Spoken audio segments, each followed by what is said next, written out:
special little chat, little chat stream. We'll file this under talk shows and podcasts since we'll be, discussing things. We'll be uh, probably having a guest. Our good friend Uriyya will be here later, so he'll be here to chat about all sorts of stuff. We like to talk streaming and gaming and stuff quite a bit.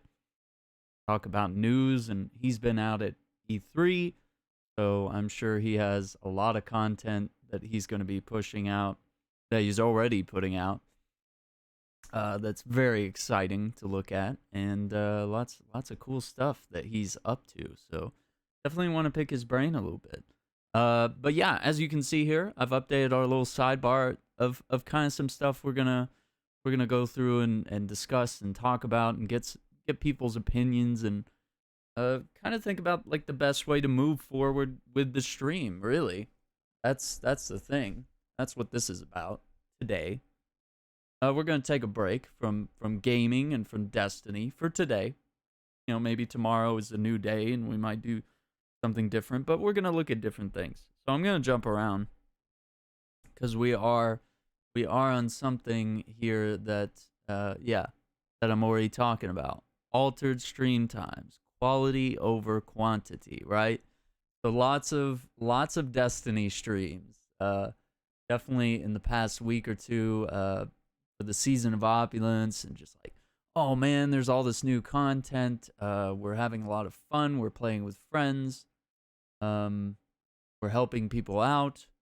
All these things are worth doing and so much fun, very rewarding. So we will continue to do that, but we'll also be watching. We'll be maybe doing some of that stuff. Just like having a clearer roadmap for each stream, and not necessarily just like, let's do everything Destiny has to offer every day in one day, like just constantly trying to do everything. Like, let's just say, like, okay, let's do 3 hours of Destiny today. Now, what can we fit in those 3 hours, or maybe another game, right? And have kind of a clear plan. That way, we don't, because it's very easy for me to stream all day because I will get caught in a game, and 12 hours will go by, and it'll be like, what did we really do on Destiny today? Like, what did we get? What do we have to show for it? And content wise, is that entertaining 100% of the time? Maybe not. There's probably a couple lulls there. There's certain content that people get excited about, and then there's certain parts that they're like, oh yeah, I could go take a nap now. So we got to think about it with Destiny. We got to think about it with a lot of games. So I'm not saying that I'm not delivering quality content, but I am saying that we are kind of going a little crazy with the quantity lately, right? Every day, hitting the grind, which is not necessarily the best way. We are growing. The stream is growing. The community is growing. So we're doing something right, but we are doing too much, and that could be prone to burnout if you really get in on the quantity stuff, and like you're grinding every day all day. It's that's not how you level up on Twitch, I guess, is by streaming all day every day. You gotta save time for networking, for hanging out with your friends, for doing different types of things, not just playing one game all day. So yeah, we're gonna mix stuff up. It's gonna be fun. It's gonna be cool. Let me throw this phone on the charger. I don't want this to die on. Cool. So what else we got on the list? We kind of hit the altered stream times. I haven't really figured out when I want to stream. Like, what's a good schedule? Is it like, should I take, like every other day off? Like, how do we do this stuff, because depending on work schedule, or like really just like other stuff I want to do, like that's kind of getting into let me see. Yeah, getting into this step right here, content creation, not just on Twitch, right? So I want to do stuff not just on Twitch, right? Like, we got the Patreon stuff, which I'll get to that later. We've got the YouTube stuff. Like, I also want to make videos like specific for YouTube. And it's kind of hard to do that if you're on Twitch all day, right? Or, maybe it's not all day, but maybe it's like, what if 4 hours of your day go to Twitch, and then you're the rest of the day you're just exhausted, right? Because you just streamed, and you don't really feel like editing video for YouTube or creating content elsewhere, going out and taking photos or doing anything else with the day, right? So it's going to be about scheduling. I think a lot of this is my poor scheduling and time management. Because like there's things I want to do, right? Like grab the old camera here and take that outside and go take some photos, get some photos of Presley going up for Patreon. But if I'm like, hitting the latest Destiny content and getting fully addicted into that, then it's like I'm not doing these other things that could be really cool content that people probably would like to see. Kind of same thing with the music, which we're gonna get to. El Taco Justice, welcome to the stream. Yeah, we're talking streaming today. We're hitting on the topics here on the sidebar. I'm liking the sidebar. Because every time I start up a stream, like for yesterday's Destiny stream, we had our goals right here. And we tried not to veer from those goals. So that was cool. So yeah, content creation, not just on Twitch. So that's, let me see. So I think it's link. Yeah, that gives all the social media links. Which I'll pull this up.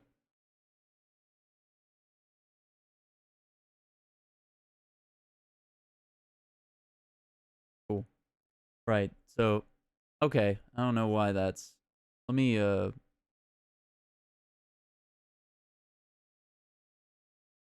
cool. Yeah. So we got the Twitter, we got the YouTube, we got the Patreon, which I'm going to talk more about that. So I'm going to open that up. We got the Twitch blog. I'm going to talk more about that. So I'm going to open that up. We got the merch store, if you're interested in that type of stuff. The photography blog. I'm going to talk more about that. So I'm going to open that. Okay, there's Twitch right there. Instagram, the photography Instagram, any of the Streamer Nexus stuff, which is the community that started. This is really cool. Yes, absolutely, Taco. You need to do this idea. Didn't work for you when setting it up the first time. Gotta make sure that we're getting all that. Let me see if I can just...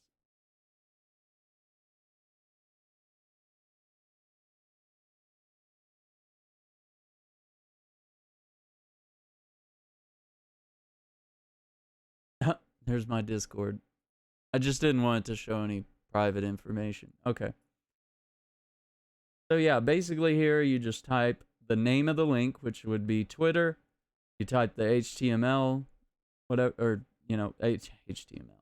The link, you copy and paste your link there or whatever, and then you can add a custom color. You click here, and you can create a color. So like Twitter's light blue. I made YouTube red. I kind of color coded everything, but you can do it however you want. So total links 13, total hits 39. I can actually look at all these links and see which ones people are clicking on, which ones people are not clicking on. So yeah, that has a lot to do with it. So let's go back to this screen. Oh, dude, yeah, definitely maybe do that on the PC if you can. Because yeah, mobile might be iffy. I'm not even sure what Streamer Links looks like on mobile. Yeah, it's very clean. It's very nice. So yeah, we're talking about content creation, not just on Twitch. We're talking about altering our stream times, right? Like not streaming Destiny for 12 hours a day every day. Gonna go for more quality. Like yesterday was a good example. Yesterday afternoon, like I had clear goals of what I wanted to do in Destiny. And it was like a 2-hour stream. And it was probably one of the coolest and best streams I've had in a little bit. I think I've had some really great streams at other times. But as far as like keeping concise, entertaining, and, ending, like not being afraid to just be like, all right, that's, we're done. That's a wrap. I got to go to this meeting. We got to get the raid going. here we go, over and out. It's easy to be really good at things when you're busy, I think. Like when I have a lot of gigs lined up, I'm super productive and I just feel like I'm doing stuff and I'm thinking about stuff and I'm always, you're hitting the grind really hard. And of course you do need breaks and stuff when stuff like that's going on, but holy crap, it is nice. So yeah, we're talking about that. We're talking about, maybe figuring out certain days or times that are good to stream. Yeah, easier to put all your energy in one place. Yeah, it kind of is. And so we're going to mix it up. We're going to put stuff on YouTube. We're going to put stuff on Patreon. We're going to put stuff on the photography and Twitch blog, which if you haven't checked out the Twitch blog, of course, exclamation link in the chat. But the most recent review, I did a review copy of Fleaser, which was sent to me by the developer, and we talked a little bit about that. And there's also a post below that about kind of what the Twitch blog is all about. Sort of a place for me to write reviews, impressions, to talk about streaming and related things. Probably this video should even go on the Twitch blog. Maybe this would be a good thing to post there. Because this is the type of content that I imagine going on the Twitch blog itself. So let's switch to that. Let's take a good look at that. Go on to this scene. Only stream when Zen is awake and able to watch. That's very true. That's not a bad idea at all, right? So here's our review. You can watch the live stream of me playing Fleaser. It was a cute little game. I actually really like it. So.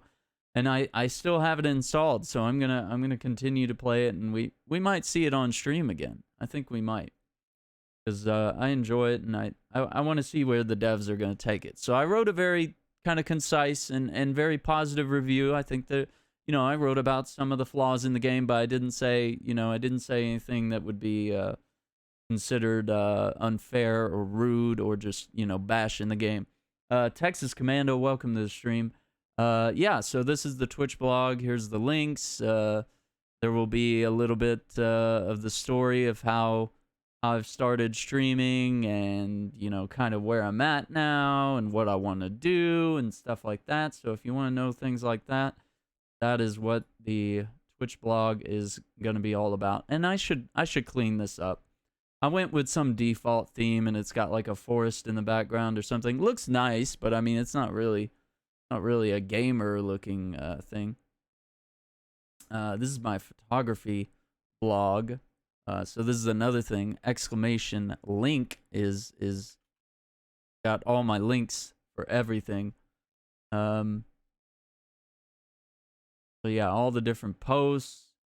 This is all photography stuff. So if that is something interesting or cool, like here was Day 2 in DC, taking pictures and stuff. I'm gonna try to do more of this stuff. I've been really bad at doing the photography blog and maintaining and putting out content for it and stuff. It seems like every couple months I find something worth taking a picture of.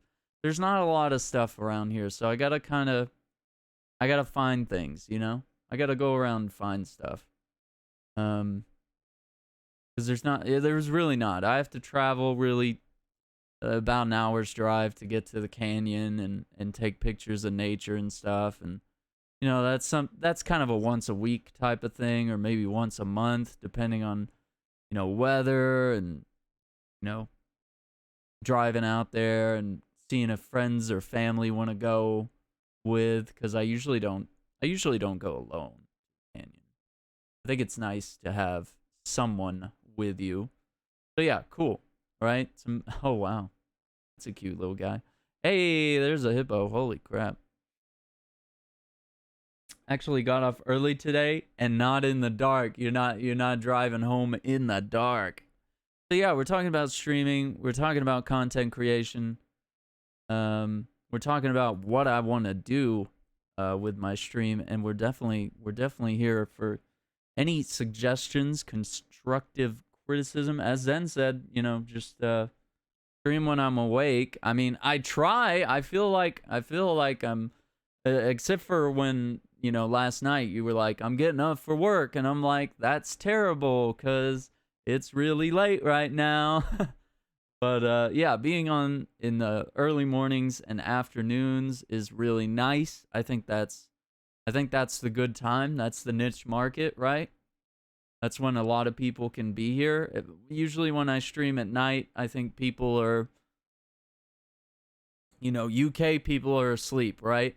Yeah, it's like super early for you. Like, I don't know, it must have been like 6 or so in the morning, 5 or 6 in the morning, or maybe earlier. Yeah. 6 a.m. Yeah. I don't need to catch you at that time. That's not the hot spot. That's not the hot spot. So yeah, just finding good times, altering stream times, hitting that sweet spot, more concise streams, right? And I think this little sidebar is going to be nice because we can lay out the goals for the stream, like, you know, 5 Crucible matches,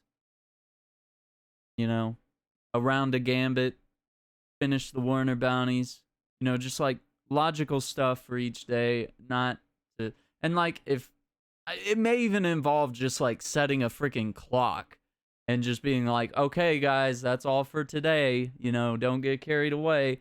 Don't try to do all the content that's in Destiny in one day, because I feel like that's kind of how I've been approaching it the past couple weeks, because it's nice. There's so much cool content, and I'm loving the grind. And as you can see, I almost have 3 characters on PC. They are almost all 650. They are danger close. So I think maybe this week they might all hit 650. And I think I'm going to take it a little easy this week. I wanted to hit some Crucible with Zen, but I think I needed the day off because I started walking around doing stuff and ran errands with the family and stuff. My cousins, 650. Or did I say 650? I meant 750. God damn it. Anyway.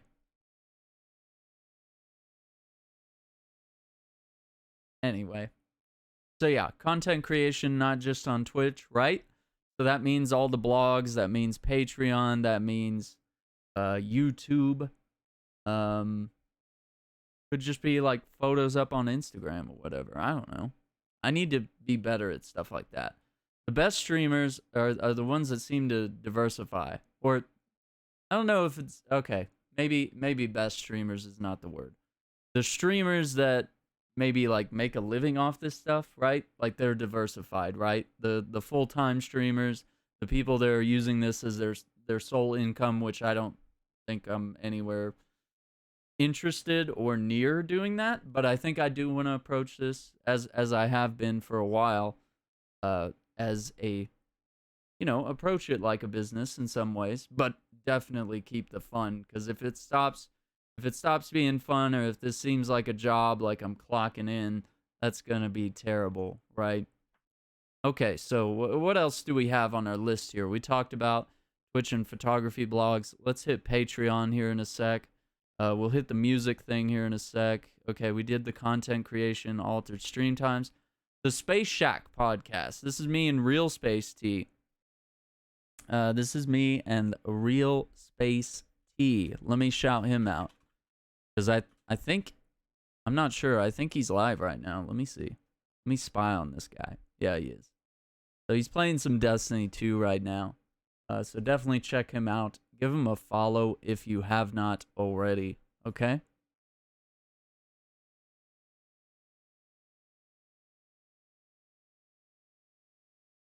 Yeah, he is live.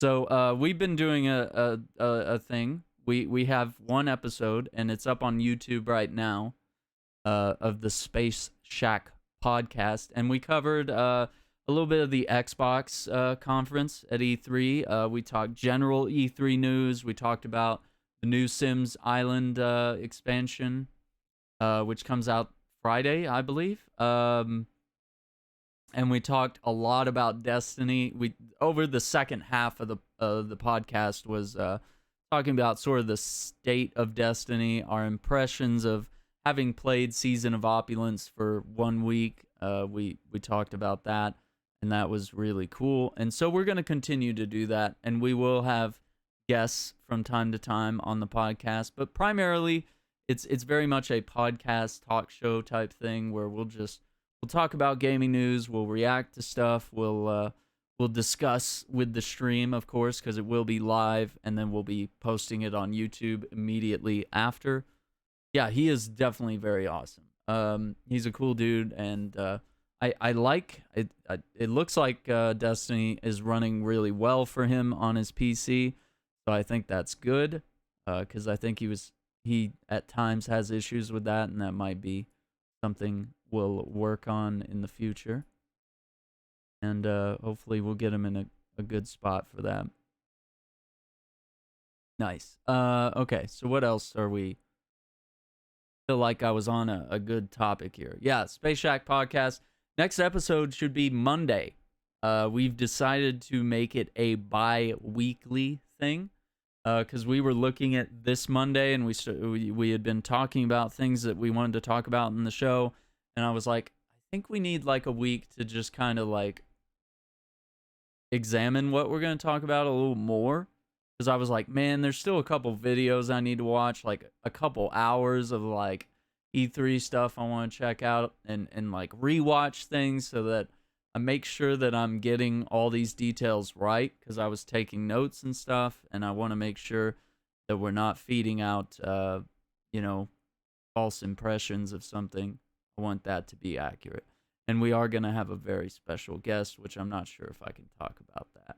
So we're going to have a special guest, so stay tuned for Monday, and we'll give you some updates on that. Here at the bottom, Streamer Nexus Podcast. I got to figure out who our next guests are going to be. I've been kind of sitting on that and thinking on that, percolating on that. It's Keanu Reeves. Oh my God. But yeah, we're gonna think on that one, because the Space Shack podcast gave me some ideas and some, kind of need to.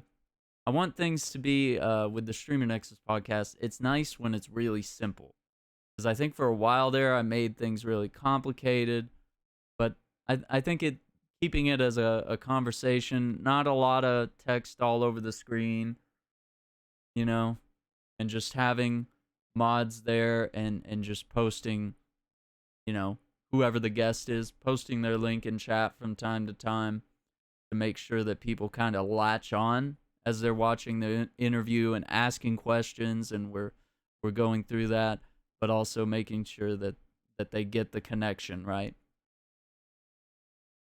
So very excited about that. We only have a couple members left that haven't been on the podcast and that are interested in being on the podcast. And I'd also like to go through and maybe do some follow-up interviews as well.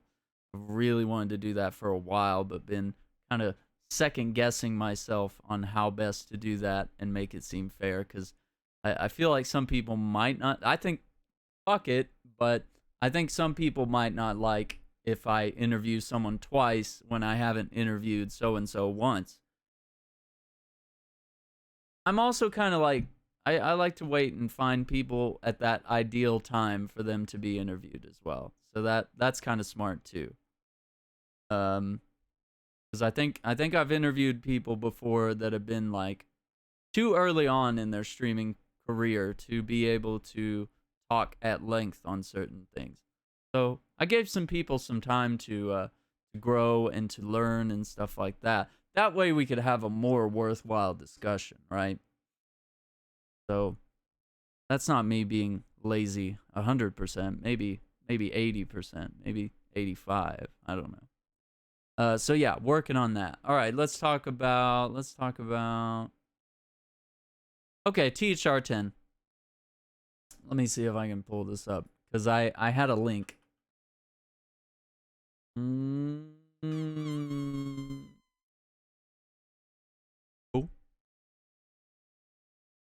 Clean Frosties, you came from Sophie and Peppa. Oh, I love them.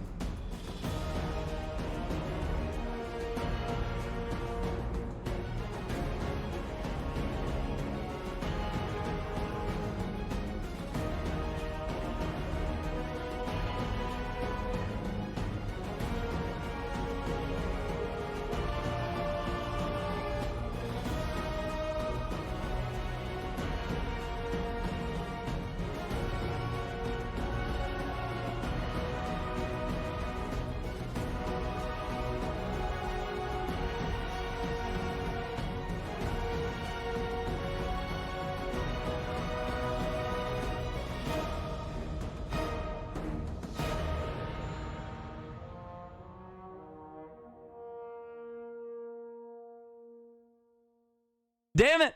Okay. I left the Destiny alerts on and they're stupid long, so let me change that real quick, because that's not good for our setting. Thank you, Clean Frosties, for the follow. Welcome to the stream. Clean Frosties has come over from Sophie and Peppa. Definitely two people that are excellent content creators. All right, let's see. Lost in Sophie, and of course our buddy Peppa. So yeah, definitely check them out, and as well, you know, Real Space T, if you haven't checked out Real Space T. Okay. All right. So we're talking about streaming roadmap kind of stuff that I want to work on. All right. So here's the next thing, and hopefully it doesn't bring up like some. Hopefully my address or something doesn't pop up here. Okay. Yeah, I think we're safe. You never know with these websites. They're like, shipping to, here's your address, and it'll be there in 3 days if you order now. Okay. So yeah, let me get rid of that for a sec. Okay, so this is a THR10. This is a tiny little amp. This is a tiny little guy, and it's got a little USB port right there on the back. And we got some controls here, right? Tap time, hold tuner. Okay, we got 5 memory slots. We got all these different things, different amps we can simulate. We got gain, master, bass, middle, treble, different types of effects and delays, you know, built in. So, you know, I could use my pedals if I want. I can hook in headphones, auxiliary port, do like a backing track and run it through there and play along to a backing track. There's lots of really cool possibilities, and they have a classic version. I'm not really into that one. I don't know. And then they have a high gain, which I actually like the way this looks. I like that color. But I don't know if I'm a high gain kind of guy. I don't know. Yeah, I don't know if I'm a high gain dude. I don't know. I don't even know what do these mean? Southern high, brown 2, brown 1, power 2, power 1. Like, I would have to talk to the salesman or whatever. But yeah, this is a nice little amp, nice little handle, good little like practice amp, something that's nice for playing at any time of day, you know, being indoors. You know, not waking the neighbors and stuff. It is $299, so I think I'm gonna put it on our list, and I think I want to get the gig bag as well. How much is this gig bag? I think we want to be $36. I think we want to be professional, so I'm gonna throw this in the. I did post it in music, but I'm also gonna throw on the gig bag as well. That's something I'm going to be working towards. I may do a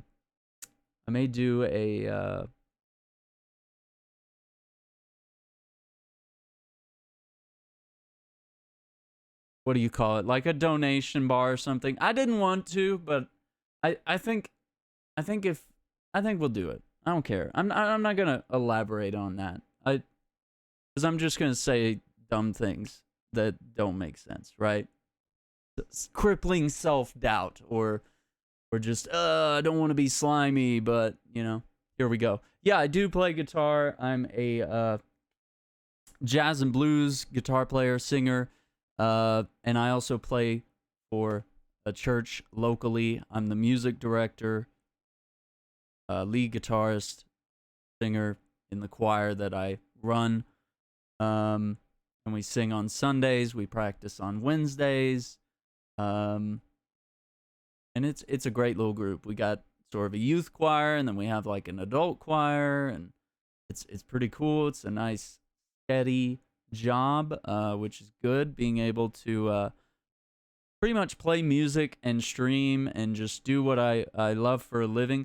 So I guess the main pitch here is why I'm even showing or talking about this is I think I want to get that, because that'll launch the music streams, right? Because we can we can USB into that, and I can bring it into my computer, and I can edit from there. I can have it on the stream. We can do some live music, because I've been looking at like different ways to like use my 16 channel board and be miking things, and I don't want to be miking things and playing through loud amps and feedback and delays and lag and all these different things.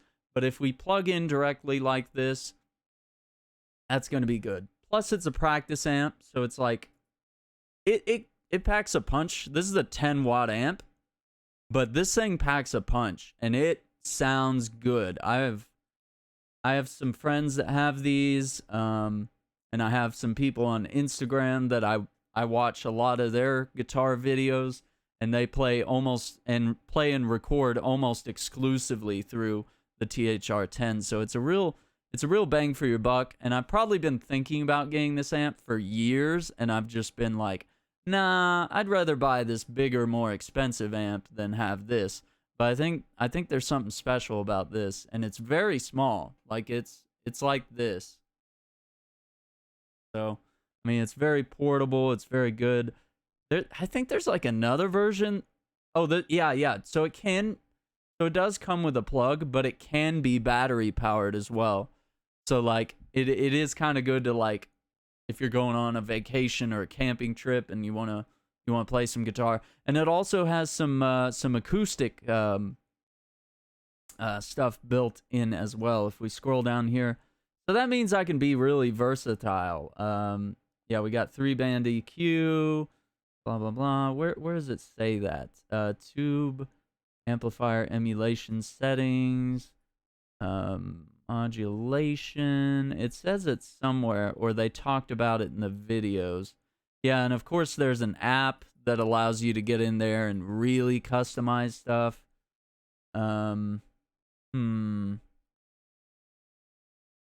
Yeah, so it does have kind of amp settings that are good for, and of course look at the reviews, like everything's 5-star, you know.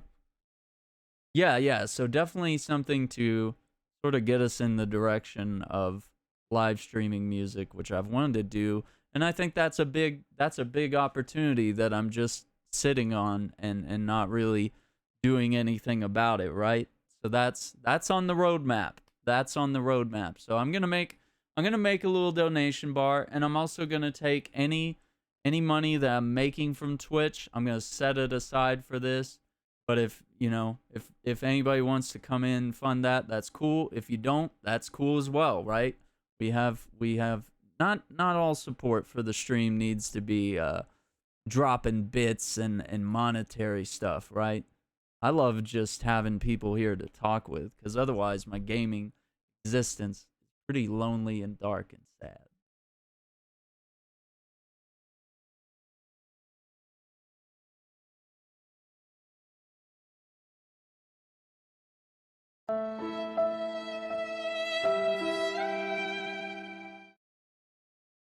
Well, that wasn't nearly long enough. Twisted Chris, how's it going? Good evening to you as well. We're doing well. We're talking content creation. We're talking future of the stream. We're talking altered hours. We're talking getting that music stream, making that dream a little closer to a reality, and figuring out what's the easiest way to get all that set up and make it something that's not troublesome. Because man, every time I've tried to do music, it's been terrible.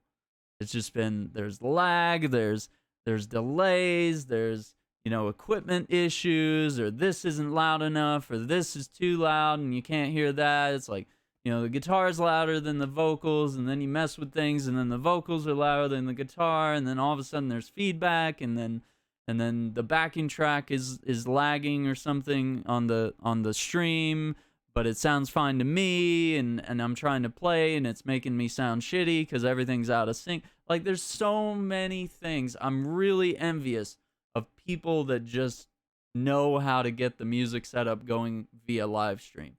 I know how to do a lot of cool stuff with music, and I know how to use a lot of this gear and software and things like that.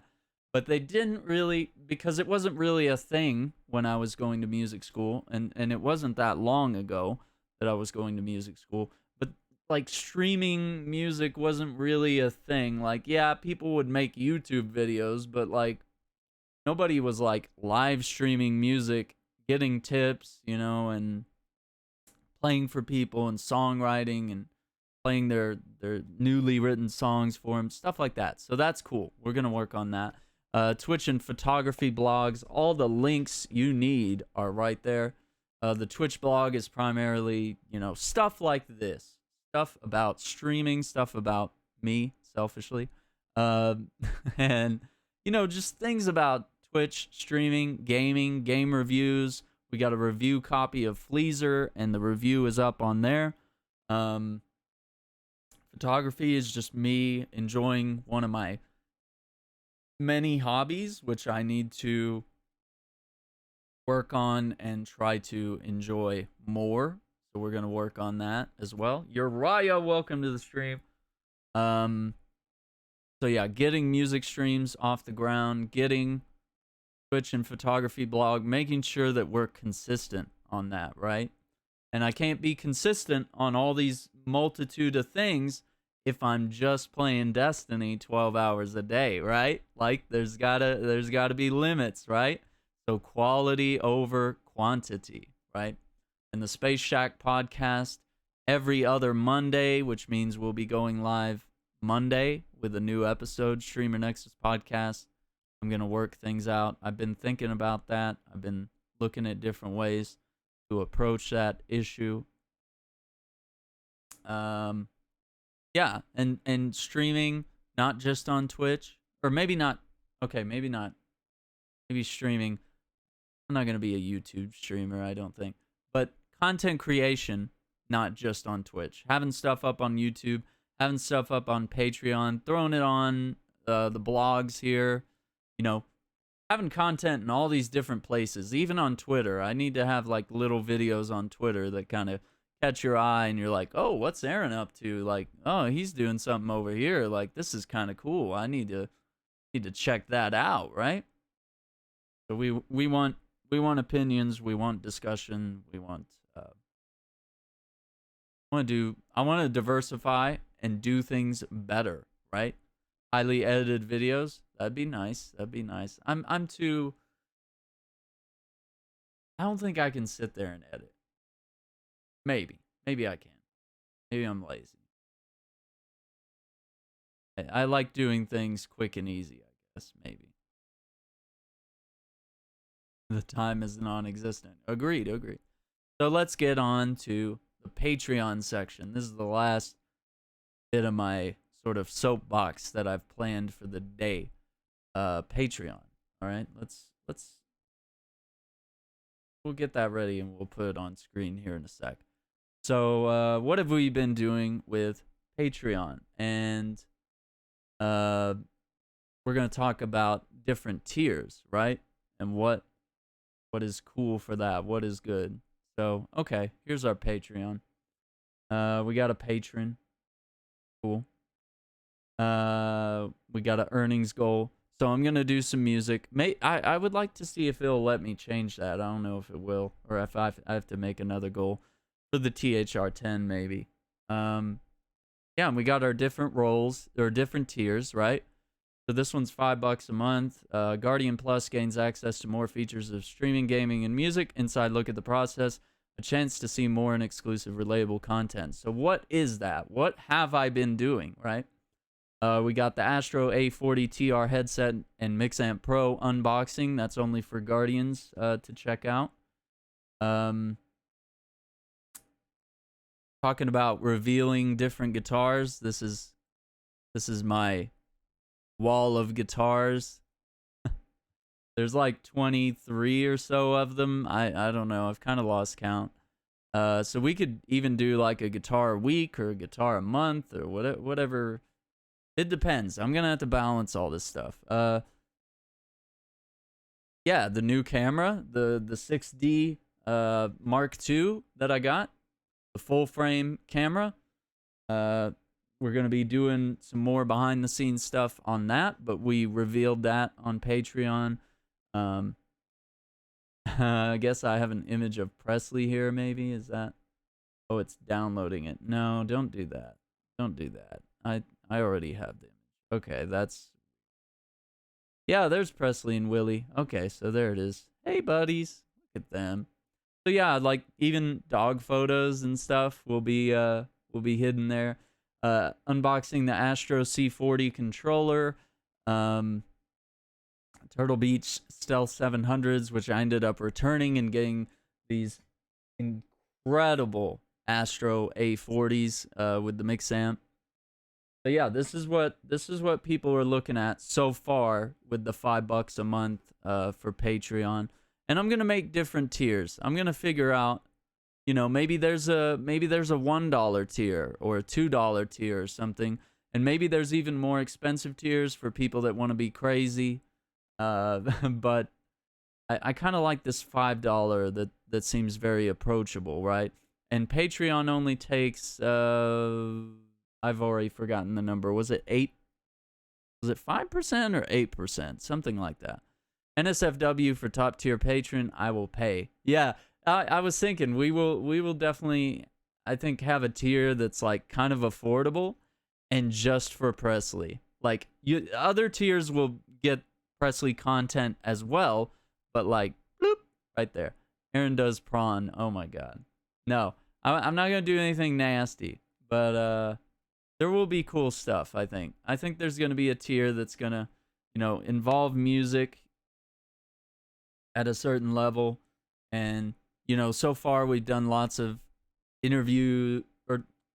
need to do more interviews, but we've done unboxings, we've done, you know, cool little photography stuff, little head starts on different things, and really once the music stuff lifts up and we get more people interested in this, I think this will be cool if I get it building, get it going, right? Cool. So this will be fun. Let's go back to our break screen. Yeah, we don't need any bad stuff on here. So exclusive behind the scenes content, whether it's, you know, I'm gonna work on stuff like that. That's important. That's really cool stuff. Multiple prices. So if anyone has any ideas of different levels, because it's like a monthly thing. It's almost like a Twitch sub, right? Except I have to actually really deliver something. So that's kind of cool. Because like with Twitch, you just get emotes, you get access to different things, you know, you get a fancy name in the Discord. But that's also with Patreon as well, right? If I show you right here, if we take a look at the Discord. All right.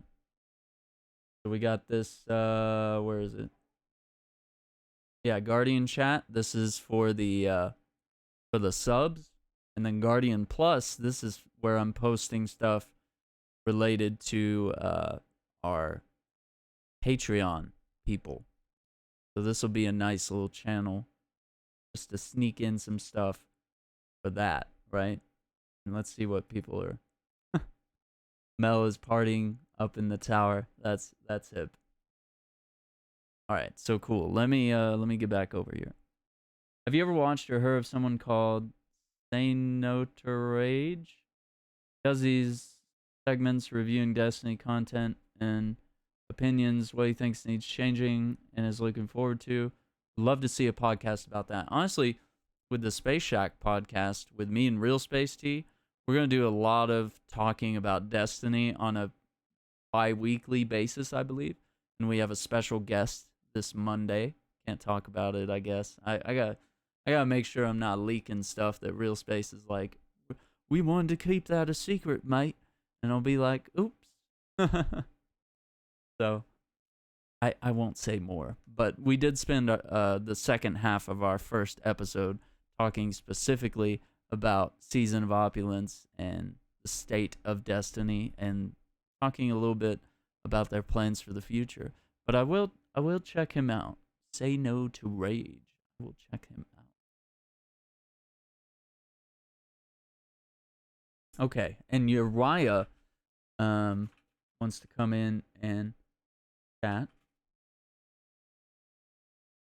So we'll talk with him in just a moment. I'm gonna grab a quick drink and then we will get him in here.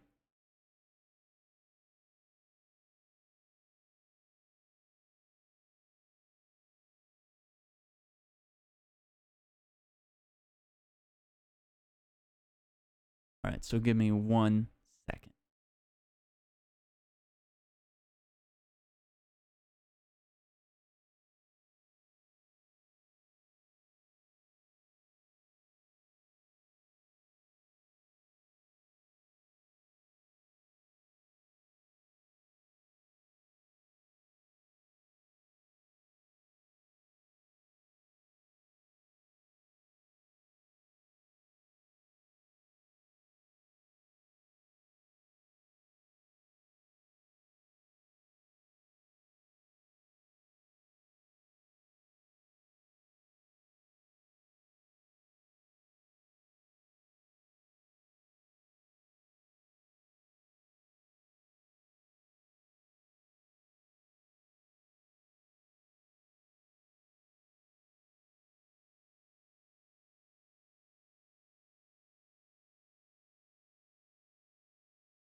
All right, guys, we are back. Let me get our screen here. Let me get our Discord call.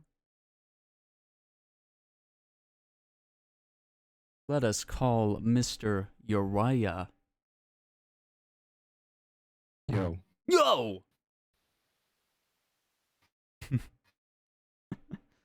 How are you, man? chilling man, you feel? Let me do some mic magic. All right. Uriyya, catch us up on everything. Yeah, I hear duplicates. Maybe it's me, so I gotta let me. Hmm. It's not you. I How you mean, been? You good? yeah. It's been an interesting week that you've been gone to E3 and stuff, and we're just hanging out here. Lots of cool stuff happening Yeah. here and abroad. No, it's no, it's been a very interesting week. I just wanted to touch base with you real quick. Yeah, It's been a very very powerful week as far as content is related for me and while I was out there, went viral because of Cyberpunk. It was crazy. Still dealing with the aftermath of that, and I think the conversation we're having about production system that can easily work that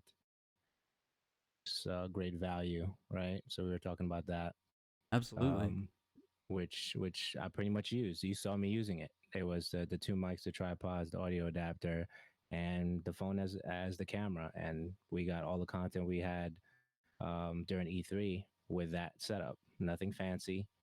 We're just willing to go to the locations and get the conversations with the people that we got them with. So I think that's in a nutshell. That's where we're at, trying to maximize that and editing the videos, cutting them up, like you were saying.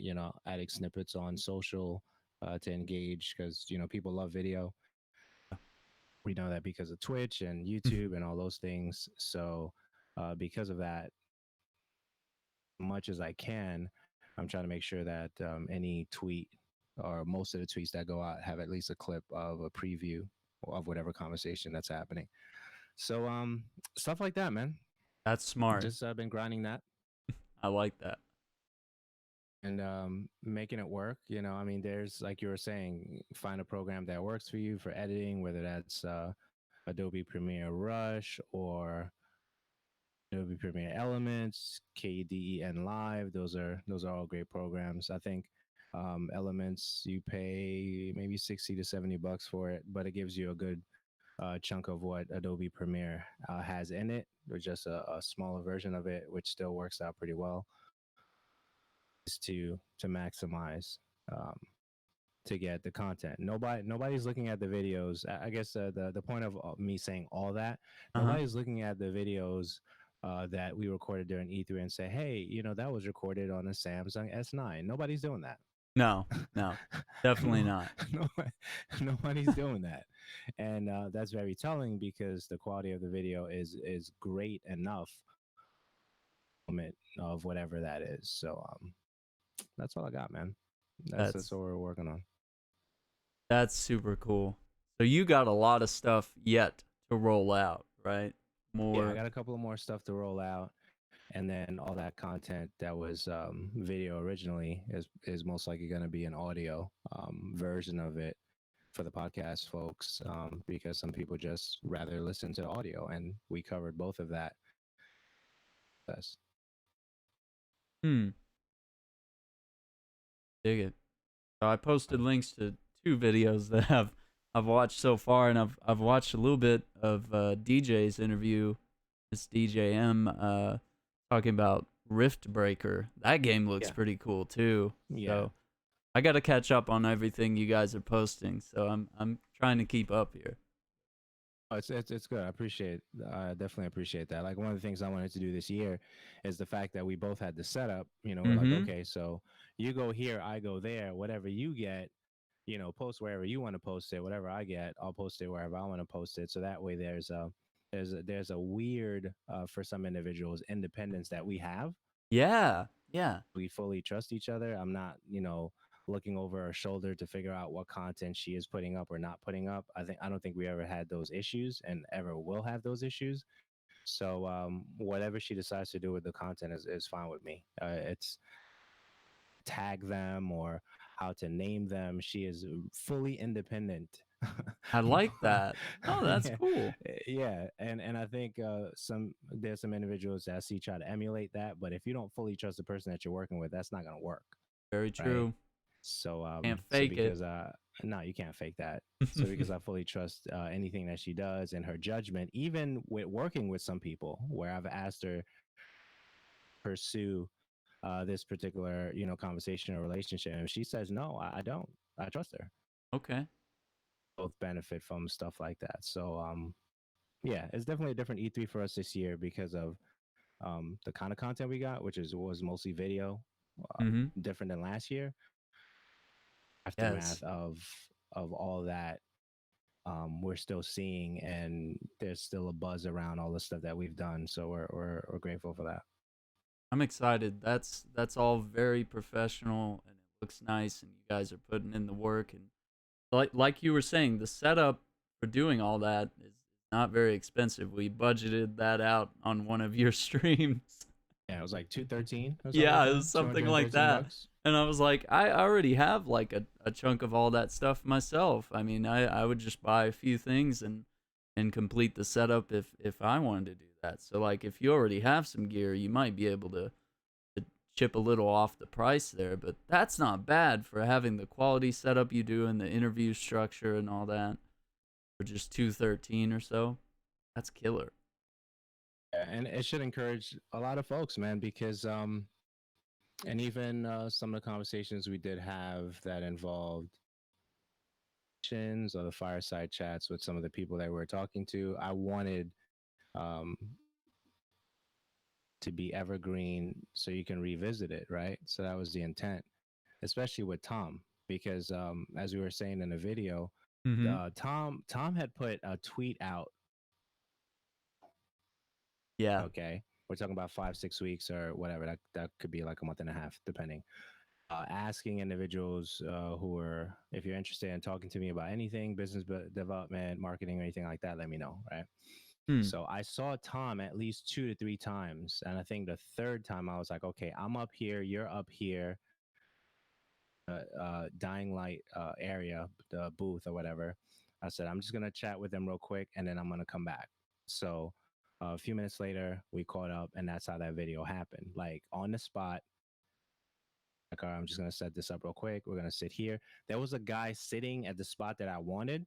Yeah. And he was like, hey, do you want us to move? I said, if you don't mind shifting to that side so we can just both sit together. He was kind enough and he moved and That's he just, cool. paid attention to the conversation. And that's where we recorded that. He was actually to my right. Oh, okay. Yeah, so he was listening and watching us record that, and people were walking by, like looking at us, like what the heck is going on?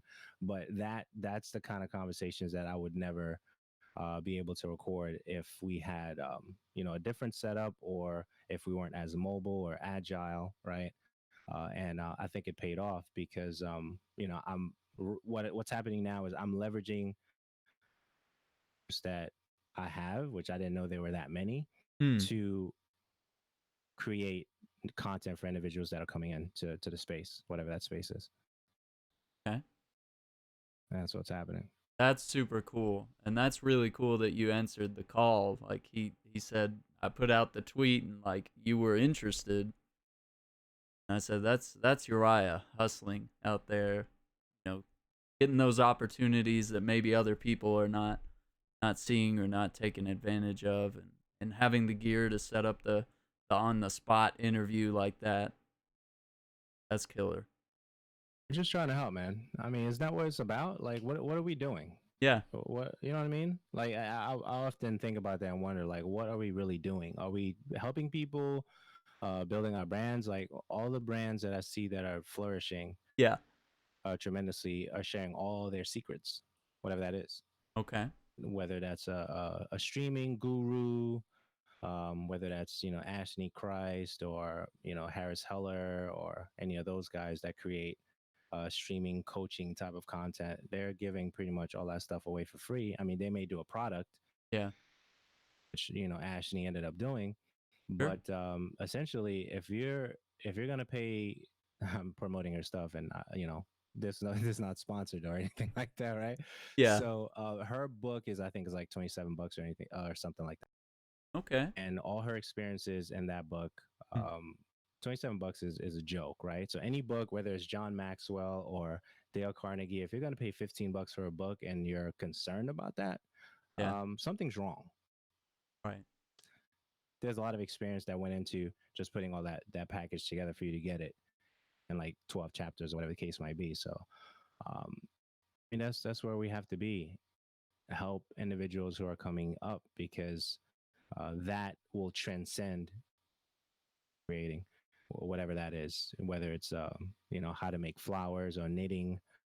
If you're teaching individuals within that space, whatever your space is, green info that they can go back to, whether that's on YouTube or another platform very similar to that, I think everybody's going to win. Okay. And that's cool. That's really interesting to think about stuff. I'm gonna have to think about that for a while actually. So today, I don't know if you caught all this. I know you're busy doing stuff, but we kind of laid out this is my Bungie roadmap, and we talked about different things I'm doing about maximizing the time on stream and maybe not streaming all the time, like because you've seen a couple of days there's been like we're gonna hit Destiny all day and we're gonna do everything there is to do for the week. That's probably not healthy in the long run. So we're Yeah, gonna it we're gonna it scale drains back. you a little bit. Yeah. So more thinking about shorter, more concise streams that are more value, quality over quantity, right? We're doing the podcast. I heard loud and clear on that PR interview about like, hey, you need to be putting stuff out regularly, Yeah. and it looks bad if you don't put something out for several weeks. Because So you like enjoyed that? That was a good convo for you? I really enjoyed that. There were things that stirred questions within me, and then there were things you said that I was like, oh, ask him this, and then you did, and I was like, yes. Because like as I was listening, I was like, oh, I hope he like brings something up about this, and then it kind of ended up happening. So that was really interesting. And I learned a lot, and I felt like it was a lot of that stuff was pointed at me. And a friend sent me another video, and I felt like that was pointed at me because it was about a lot of people treating streaming as a grind, like in a video game where Right. you're trying to put in the hours so that you level up, and it's like that's not really how streaming works. Like me streaming 12 hours a day every day is not gonna that I mean I'm growing a little bit. I'm growing in some ways, but it's not. I could be doing better things and different things and more Right. things off stream even. Yeah. Because there's a lot of off stream behind the scenes stuff that I think you have to do. Networking, hanging out in other people's streams, managing Discord, hanging out in other people's communities, and being on Twitter and posting videos elsewhere, creating content elsewhere. And you can't really do that if you're only on Twitch all day. Right. So, I mean, there is no formula for the things that both, right? It's just you Absolutely. you you keep doing what you're doing, and then, as you say, you add different layers to test out, A/B test what you're doing. So let's talk about a couple of things that happened this past week, right? Yeah. On tweet went viral, right? Yes. And how did that happen? I don't know. Immediate answer. But a couple of things in that video that was very, very key that I noticed when I look back and think about it.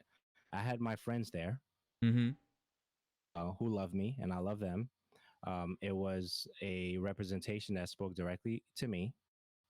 There was no prep or anything like that related to that video. The lead designer that I was hugging on happened to be right there. Okay. And it's an excitement for a game that a lot of individuals are considering playing, right? So there was a whole bunch of stuff that played out. And then if you want to say, the Lord blessed it, I'll take that. Yeah. If you want to call it Right. luck, whatever. Yeah. I don't believe in luck. If you want to call it divine timing, that's great too. Yeah. And if you want to look at the fact that the Cyberpunk Twitter account has over 498,000 individuals, that could probably help also.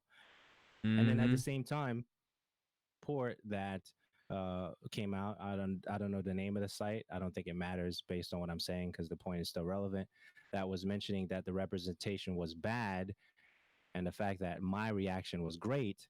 Hmm. Who wouldn't retweet that right away? So there was a lot of elements that played into that tweet going viral. Not planned, but Right. all those pieces mattered, right? So there is that. If what if I didn't record that video right after we Ugh. I heard the don't know. impressions? You I don't might know. not have gotten the reaction, you know? I don't know, right? You If need we that waited, visual stuff. Yeah. right, for a perfect camera angle from a DSLR, that wouldn't have happened. Mm-mm. Oh, so you have to take those things into account. And I think that there are individuals in the past or even now they're trying to craft the perfect viral moment. Hmm. And you can kind of use some elements to make it happen, but that I wasn't even expecting that. And once I heard it was happening and random people on the show floor were coming up to me and be like, hey, I saw your tweet. Then I knew it was hot. Oh, yeah. Hot. That So that was is. happening while I was just minding my business, going to my meetings, right? Mhm. So those things. And then you have going to the actual meetings and making your appointments. So if you're trying to do media, relations in any way, shape, or form, and you schedule a meeting and you don't show up, Mm. look good. That's That doesn't bad. look good. Yeah. That's pretty bad. But that's bad in any industry. Yes, absolutely. It's this one. But the thing is, this industry is equivalent to like a small um, remote with like 20 to 300 people by Okay. name and they know their families. That's how this industry is. Everybody, almost every PR person that represents a major company that we love or we want to love, Mhm. they know each other. They all know each other. Yeah. If you do something crazy like that and your name just ends up getting pinged as someone who's not reliable, you're not even starting on a great foundation, right? So there's things like that, and then sleep or waking up on time, all those things. Mhm. Hygiene really helps. Being Yes. polite and kind, Yeah. uh, you know Mhm. gratitude, those things really really matter. And then doubling back to go to a meeting that you didn't have before. So I didn't have a scheduled interview for Cyberpunk prior to um, the E3. I had the demo prior to E3, but I didn't have a developer interview prior to E3.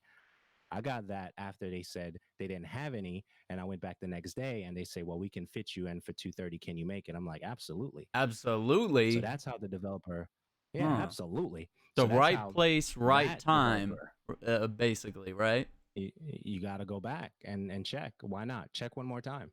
Yeah. Sometimes that one more check, you never know. So that's how that happened, and then come to find out or saying before or you've seen that developer interview that I had to go back for that I didn't have prior to E3 that I scheduled on Thursday. That developer interview now is on Reddit and on the Cyberpunk section. So that's massive. Can you explain what that means to chat? Okay, so basically what happens is after they told me they didn't have any interviews and I went back and they were able to schedule it, and I had an interview with the Quest director of Cyberpunk the game, which is a big anticipated game for April, right? So even that magnifies the whole situation, right? Yeah. We were talking about quests and stuff like that. Now, I don't know if you guys watched it yet, but what happens at the end is, just to give you a little scoop, Daniela was coming in from another meeting.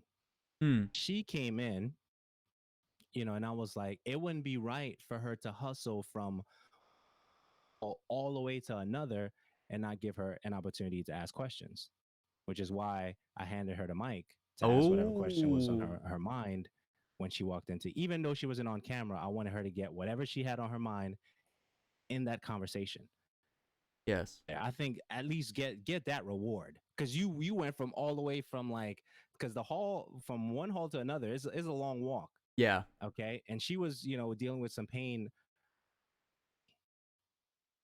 And at least you can get the opportunity to ask one of your questions, right? I think that's fair.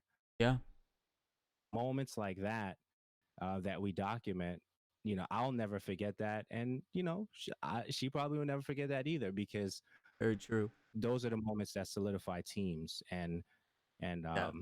chemistry and culture and stuff like that. So that's why, like, if you see the video, I gave her the mic to ask whatever was on her mind. And if she went on for, well, we were limited in time, but if she took the last 10 minutes, I would have been okay with Yeah, whatever it was. She earned that. yeah, that's true. So, so that's pretty much what happened. So the developer interview with the Quest director Mateusz Wow. from Cyberpunk, we got that, and somehow someone tube and scan for all the developer interviews and say, hey, this one has some context in it. Let's add it to the Cyberpunk page. And then a buddy of mine hit me up, be like, bro, did you see that your interview's on there? I'm like, what is happening right now? So that's how I heard Oh, wow. video about Word it of on mouth. Twitter. Yeah. Yeah. So thank God for friends that that share information, right? Because I Yeah. didn't know. I'm just minding my business. And then it's along the lines of there was a couple of people that GameSpot had a developer interview, IGN was in the number, and some other great names, and my name is in there. And I'm you're like, right up there, dude. what's going on right now? So that's exciting, People are gonna pay and attention now. That's cool. that's how it happens. So I think that when we look at creating content, we talk about content creation stuff, and you're mentioning having content outside of Twitch and all that, Mm-hmm. and those things are absolutely amazing to have because we can always go back and look at how far we've come, right? Yes. I think that even now, um, added at least, I don't know, 50 to 60 plus followers on the Twitter or whatever the case might be. Mm-hmm. But ability, right? Yeah. So if you didn't know about me prior to E3 and then you started seeing the stuff, it's more of a responsibility now for me to what I'm saying. You can't it's drop the it's not ball now. it's not easier. Yeah, no, it's It's not. more difficult. Yeah. So if you've never interacted with me before or anything like that, if so I mean, I hope those situations have been pleasant, which I try to be as much as I can. But unless we're talking Destiny, I'm talking trash, and that's a whole nother thing. But Mm? if we're adding value and impact for the future, and responsibility that we have now, that I believe I had before, but the weight of it is different now because of more eyes that are watching. So stuff like that, man. Hmm. That is that is super cool, and I can't wait to see what else is coming from your direction. Guys, you Yeah, gotta man. check out Uriyya. Let me give him the shout out real quick. There's the Twitch channel, the show Radio Live as well. Do you have any other links you want to throw in chat? I mean, the So, my main Twitch is where yeah. we can. I love the questions that come in through for streaming and stuff like that. So Yes, same. definitely my main Twitch. I mean, the showradio.info is the website. Texas, this is gonna be a stream to watch back. You definitely want to hear everything Uriah has just summed up for us about his experiences at E3, his experiences being a talk show co-host, podcaster, streaming, you know, learning all this stuff from the ground up and building his own. Uh, I don't know what word I'm going for. Stuff. We're building stuff. But if you Building guys have any stuff. question in chat, if you guys have any questions in chat, feel free to ask and stuff. I'll hang for a little bit. Absolutely. Just let me know how much time we have, and then I'll scoot and stuff. But any questions? Like let's really be real about. how difficult this is, right? And I think that Mm-hmm. we don't talk about that as often because we believe we're great, and we're waiting for the opportunity for individuals to, right? If we're honest, Uh-huh. if we're honest, and I think that and we tend to look at example like sports examples. I don't think Steph Curry or any great player that we've seen from any sports believe that they were trash, right? They all believe that they were great. We just found out later, Yeah, that's true. Okay. right? Yeah. And I think that when we're building the craft of whatever it is, a best broadcaster form or anything like that, I think we believe we're the best at what we do, and we have to believe that because no one believes that for us. That's true. They start seeing that now. If we were to go a little deeper in the conversation, when we look at our families who see the greatness that we possess in whatever field that is, ball player, basketball player, whatever it is, skateboarder, whatever, they tease us about have rather than coming out and saying, yo, Aaron, I really see what you got going on there. You crack jokes, you make people laugh and stuff like that. Hone that. I encourage you, bro. Keep going. Rather than doing that, they'd be like, "What? You think you're funny?" Yeah, I know, right? Us. Ah, Do you know what I'm saying? family's Us always because they there know. for that, Right. remind you where you're at. Right. Right. So rather than coming out and encouraging you directly, they encourage you indirectly because you know who they are. But part of that Mm, is insecurities on their part too, sure. and then another part of that is they're so familiar with you, right? Yeah.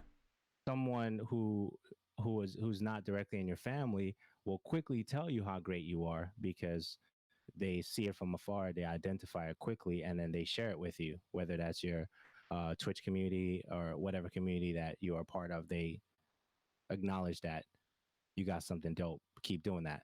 But your Yes. family, they're so familiar with you, they won't acknowledge that right away. That's why they say the prophet is not welcome in their hometown because even though you're dope and you got skills, Oh, dropping gems. you see what I mean? That's How why that you is. gonna That's drop why more of those religious saying that's why I can't perform gems? miracles in my hometown because you don't believe. Yeah. I can't. Can't perform. You don't believe. So that's not going to happen. So I have to go to 2 towns over, get a microphone and talk in it. I got to do a Twitch stream or something else. I got to go to events and cover it and then document that. Then you can see it for yourself that, oh, maybe he is good at this. Yeah. Locally. But when everybody else is saying it, now you're uncomfortable. You have to get to a point and admit that maybe there's a skill set that I have that either you wish you had, so there may be some jealousy there, or you're just trying to find a reason not to give me prompts because you're dealing with your own insecurities, Sure. right? So it's a lot of that. It's a And lot of that. So when people ask me why did you start, mhm. my answer is because I believe I'm better than you. Oh. I mean, that's the truth, right? Yeah. I mean, that's coming from a real place, You have and to I have don't. some Every confidence. time, Yeah. bro, every time I told somebody that, they just respected it. They'd be like, "Yo, I could dig that. I Hmm. believe that." Yeah. Don't we all believe that? Yeah, that's true. I mean, you're not in it if you don't think that you could do something better than someone else or different. Right, Because you're not going right, to break through if you're just emulating, you know, the Fortnite guy, then you're just going to be in his shadow. But if you do something different than what that guy's doing and mix it up in a way, do the hustle, there you go. I mean, you have to believe that you're better. That's interesting. You have to believe you're better. Okay. Okay. All right, Uriah. That's going on the notepad. Believe you're better. You have to believe you're better. Don't we all believe? We say it when nobody's around. Well, yeah, that's true. Okay. You know what I mean? So it's So not you don't think information. It's not that's an new ego thing? information. Because I think a lot of It people would. is. Oh, come It on, is, of really? Yeah, course. you think it's I'm confident that I'm better than most podcasters out there. That's not Okay. an incorrect No, I'll statement. give you that because I want to watch you more than anyone else. So maybe take that as you will. Okay, Maybe that's because I but have a little I bit of a appreciate. personal connection there. Like I get to hang out Right, with the Uriah behind the scenes, but uh, right. I I appreciate like that. what you do. Even aside of that, even before you would play games with me, I was like, I like what this guy's doing. I like what DJ's doing too.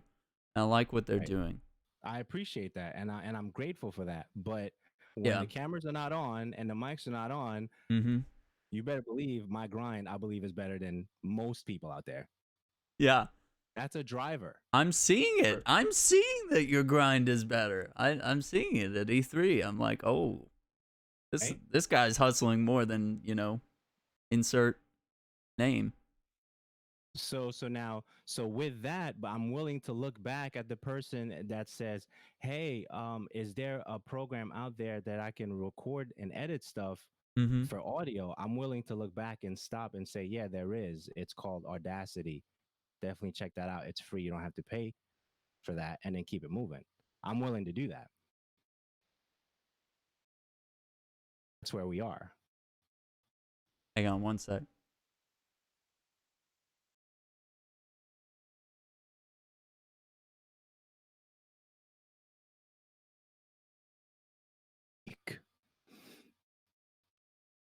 That's what it is. So if you guys have any questions, please feel free. Chat it up with us right now. We Oh, are hanging out. yeah. Please do. Um, let me see. Okay, so we talked about talked about ego, talked about believing that you're better. Yeah, I think you have to have that. And I think Texas is hitting on something here in chat. He says sometimes that can be a good thing because it promotes you and make yourself work harder in something you believe in. In my opinion, yeah. So that kind of family, bashing on you a little bit, that Yeah, negative reinforcement can work. Yeah. uh, I think it it's can work. nice to get that positive affirmation from your friends. I think it's probably nice to be Uriah right now and hearing like Aaron say, "Hey man, you're doing really good. I like everything you're putting out. I'm excited to see everything you're putting out." Appreciate Because that, man. if people aren't telling you that, what are you thinking? Are you thinking I'm the best, or are you thinking like, oh my gosh, no one's telling me if I'm good at this? How do I know that I'm doing all this right? Like, should I keep doing this? Like, my family says I suck, and they think I'm lame, Right. and and the internet is cruel at times, and I I'll be can't honest. tell what's going on. I'll be honest. Yeah. I'll be honest. Individuals who are cheerleaders just to hear it because maybe that week I'm having a bad week. Mm-hmm. All right. So maybe I'm not feeling like I'm on top of the world, week one. Sure. I need to call somebody midweek and just to hear them say how much they appreciate it. And that could be my encouragement that I need, for that week. I mean, we're not always up, Yeah. Absolutely. especially when we're looking at, numbers, and a Twitch stream and we believe that it should be higher than it is. And I think sometimes having too much eyes on other people's content, false reality of how fast we're supposed to be growing, right? Yeah. So, which is why you have to limit that amount of content of consumption of content, right? So, I don't listen to any of my friends' gaming podcasts unless they ask me to listen to a particular episode, and that happened this week. Okay. I recorded this dope interview with blah blah blah. I'm like, that's cool. I said, I'm not gonna listen to it. I mean, is there something Oh. right? Yeah. But I said, if you tell me something specific, give me the name of the interview and you have my word, I'll listen to it. But I'm not tuning in every day or every week, because this person drops a lot of content, a lot of content. So, Okay. so he gave me the name of the podcast episode, and I said, "You have my word, I'll listen to it." So I listened to it, and I DM'd them. I said, as we talked, I listened to it. That was a dope episode and stuff like that. But I'm not tuning into every gaming podcast out there because that ruins my authenticity and my process. I'm not that That's fair. immune from that, right? So Destiny, just like I love Destiny and I listen to their Destiny stuff all week, that Mm-hmm. stuff is going to begin trickling into my Destiny content. because Yeah. it's not going to be authentic to me. And then you might as well listen to them, not me, Yeah, because it's because not authentic. you're a loudspeaker for them, right? You're just in So their I keep shadow. right. So I Okay. keep that away from my stuff. Not saying that I don't love them, I don't appreciate them, No, I don't support them. absolutely not. Yeah. I'll text them, be like, hey, hope you're good. Just let me know what's going on if you want to chat or anything like that. But I'm not tuning into your episode, 280, because you just recorded it. Yeah. Yeah. I About the got you. same, yeah, we're talking about the same news all week. We all pretty much talk about the same news. Yeah, we do. So We kind of if do. NBC listened to ABC and they sound the same, I would pick one.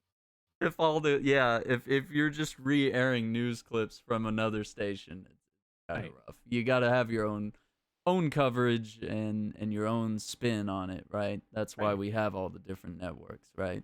Right, exactly. If I wanted a long form, detailed piece about this Harvard thing that's going on right now, I'll go to the New York Times.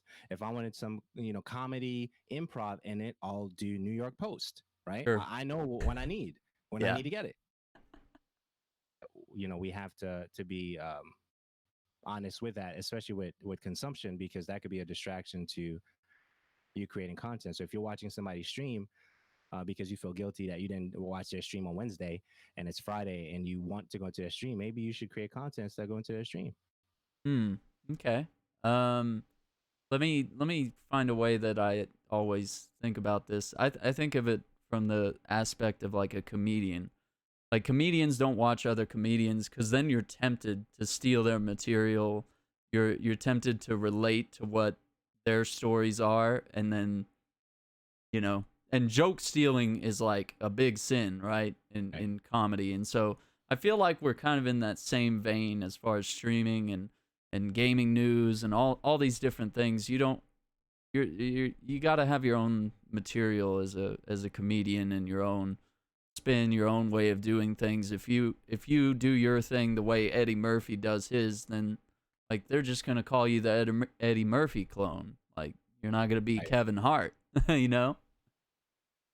If he Exactly. just emulates that and just watches that, if you watch that all the time, so even at some point you just gotta kind of turn some of that stuff off if you want to be good at what you do, I guess it's not from a place of I mean, maybe it is a little Malice or bit of an anything. ego thing, but It is. It is. yeah, But I'm protecting what I know it's like a good thing, right? acceptable to. Yeah, it's Like like we're not being association. weird here. We're not like I'm so much better than you that I don't need to watch the peasants. No, I'm protecting what I know can easily trickle down into that's what I'm protecting, right? Yes. So because I love them and I Mm, respect them, then I may quote something that they said on my stuff. yeah. Quoting. What Who that uses is. roadmaps? I agree. Who does? What's a roadmap even? I should have said something else. A road. This is my blueprint for maybe the year. I don't know. We'll see how Yeah. long this lasts. But these are good goals. These are good things to be mindful of. And there's probably more. I tried to sit here and just think of things before I went live. But that was cool. Let me talk about something with you that I may not have gone into super great detail, but I got my first review copy of a game this last week while you were gone, and that's because I put my Twitch Congrats. business email up on Twitter, and now it's up on YouTube and Twitch as well. Because I'm like, man, I want people that are coming in that have those business opportunities to realize and to if they like what I'm doing, they're like, okay, like let's get some stuff that this guy can promote. Let's get his eyes on this stuff. And so I got a review copy of a really cool game called Fleazer, and it's kind of in the same league as Frogger, but you play as a flea and you roam around and collect things, and you have to evade spiders and ants and other different types of bugs. And it was really rough for me because that I'm a very uh, insect phobic, and so having big spiders on the screen was not that was difficult for me. But I had a really great time, and there was lots of really hip jazz and funk tunes playing in the background.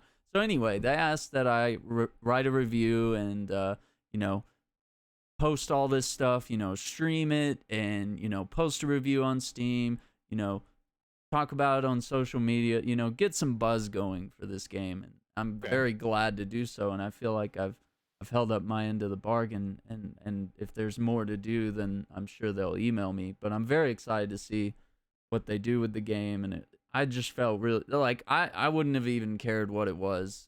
Like they kind of came in, just said, "Hey, here's our game." Like, and I was like, I wonder what this game is. Like, I wonder who's talking to me. And Right. I tried to do my research, and I was like, I couldn't find anything. And so it was really cool. And I learned a lot, and I feel like I handled the experience really well. And so it's a big little growing up for me, learning kind of what you do.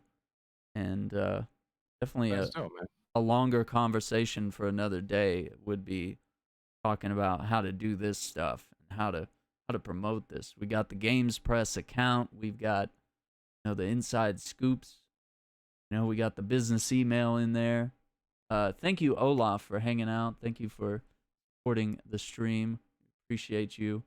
And good to see you, Pulverizer in Texas. You guys talking in the chat. If you do, Joey Cruz as well. Yeah, Joey Cruz hanging out here. Oh, we. If you guys have any questions for either of us, that was really cool. I was really appreciative of them. So that was kind of a big thing for me that happened in the past week. I was very excited for that. Oh, that's dope, man. Congrats on that. Um, you Yeah. are heading in the right direction. It's hard work, right? Yeah. Oh, yeah. I was like, oh my gosh, what do I do? How do I handle this? When do I do it? How? I So, mean, but it could be done. But you oh, see that it could easily, be done. You see easily, that it could be done. One of the things that if I would make any recommendation, especially where you are, if there's absolutely. any local events that you can meet face to face with some of the developers and publishers that come into your area, even if it's a drive, maybe an hour or two or whatever, Mm-hmm. I would make that. I'd make that trip if you could. Yeah. That kind of helps solidify, some of the faces and stuff, which is needed because we're the human element is missing. It's easy to be me right now. Let me frame that so you understand what I mean. To be very kind to people because nobody wants to do that. So I'm the anomaly. That's very true. I've So I've please thought understand what about I'm saying that. in context. Please understand what I'm saying in context. Okay. It's easy to be me in terms of being kind, showing love, please and thank you. Would you please do this? Would you please do that? That kind of a framework for human behavior. That I have the advantage. Very true. We're all trying to all these guys are trying to get viral by being crazy and outrageous and saying bad things and doing Right. bad things just to Right. get that attention. Listening. Right. If So you're yeah, listening, you're I right. We are want to make the sure. anomaly Right. of you know, Make being sure we kind. don't take what I said out of context. It's easy to be Mhm. this individual who's kind Yeah, it hearted, is. It's easier. It's very empathetic, hard to be a jerk and go around and be all these bad and things that you see from popular media and such. You right. can And be that goes a popular long and way. be a cool, nice person as well. And Right. it That is goes a easy, long right? way. It goes a very long way. And some individuals that I've seen, before, maybe a couple of years back, remembered me because of the kindness and the gratitude that I've shown to them, Yeah. which led to other opportunities of us seeing things like the Final Fantasy remake stuff. I was able to Mhm. play because the girl that was there, she used to work for EA. I'm sitting here cracking jokes with her, this E3, and I remember her face. And then I'm like, "Hey, didn't you work for another company?" She said, "Yeah, I used to work for EA." And she said, "I remembered you. Just as soon as I saw you started walking up, I knew who you were." Aw. So I Yeah. think that stuff like that, people remember how you treat them, and I think that goes a long way. So that there's a saying, I don't remember exactly how it's quoted, but basically, being kind will open more doors for you than to be the opposite. That's it's Sure. something similar to that, but opens doors, but it doesn't open every door. Sometimes it's just saying thank you and please, That's true. and you see what happens.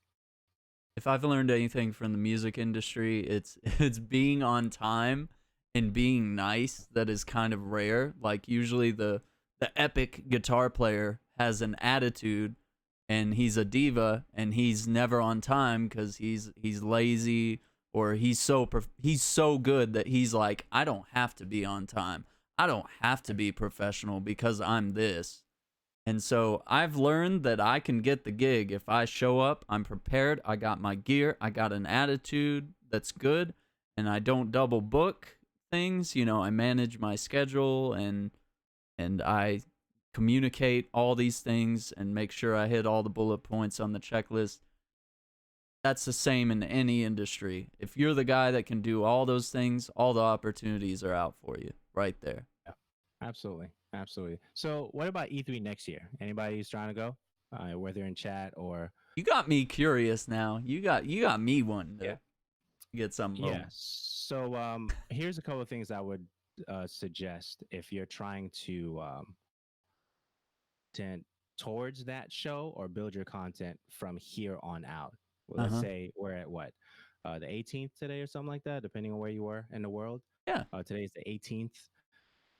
If you say, okay, starting July 1st, okay, I'm going to start creating content or crafting content for the next 6 to 9 months leading into E3.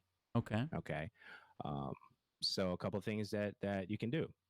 You can decide if you're going to do a YouTube or podcast or Twitch stream. So you can decide if you want to do a combination of all three. That's great. Talking about clipping content before, so you could do something like that with your content.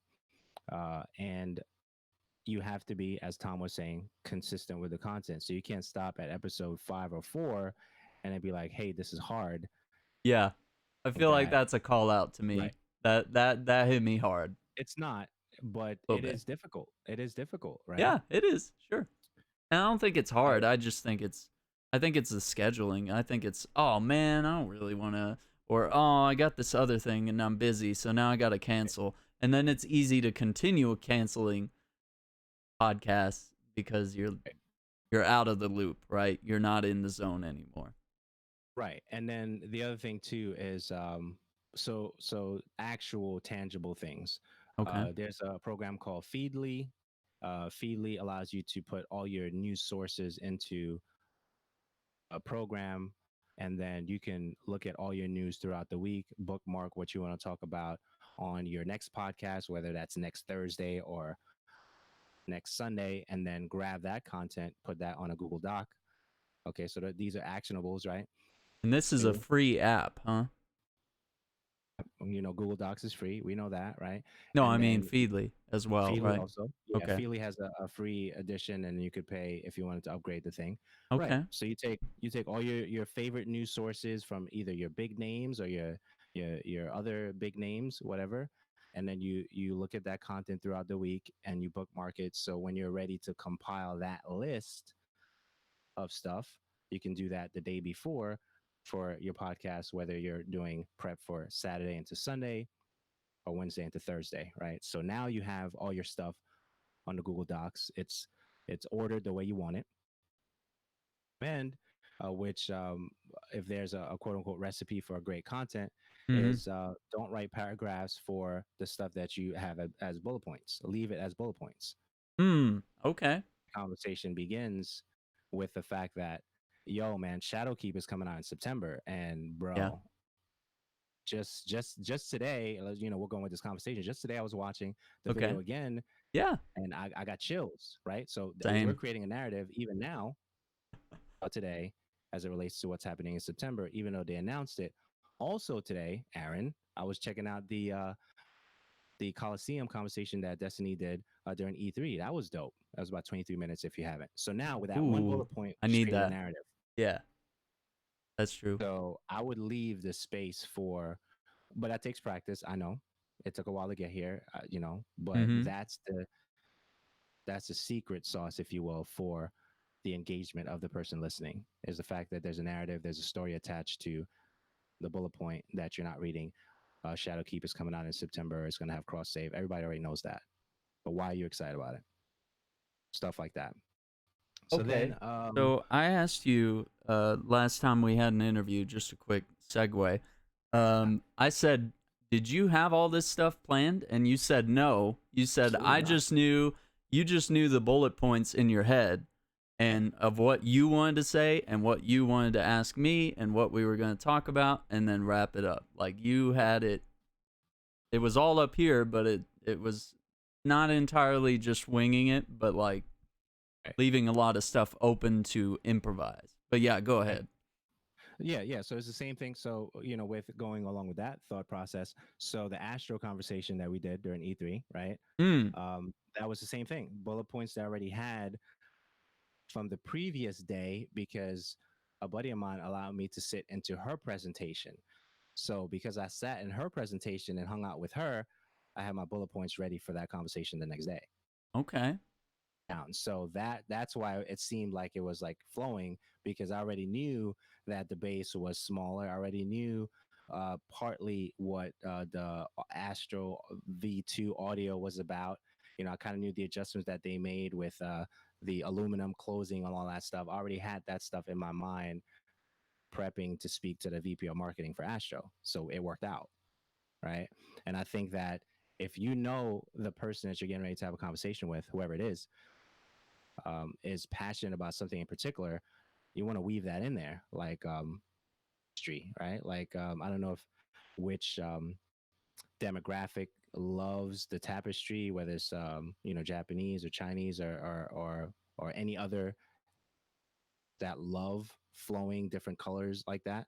That's Yeah. how you want to do it. You want to make it like a nice knitting process, right? And that it weaves together into something beautiful. And that's why at the end of the conversation, most of the time, if you've done it right, if you just talk about the other person the whole time and not yourself, right? Hmm. Um, that in and of itself will lend you opportunities that will come.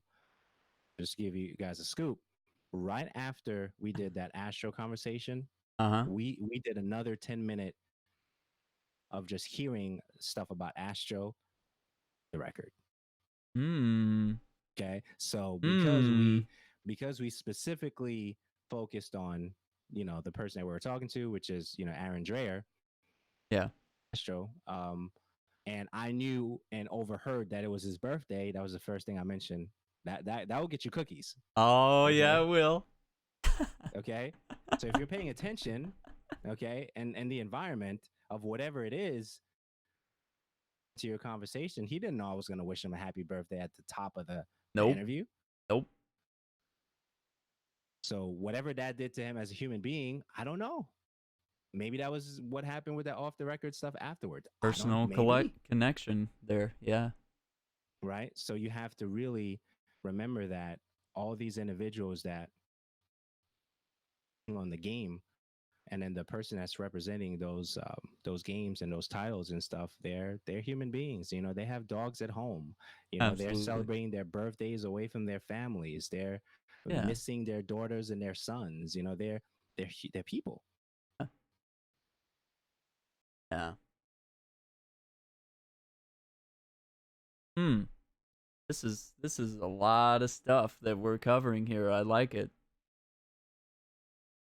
I've got this Yeah, Feedly so thing bookmarked as well, so I'm gonna look into there's that that. later. That's on the list. Absolutely.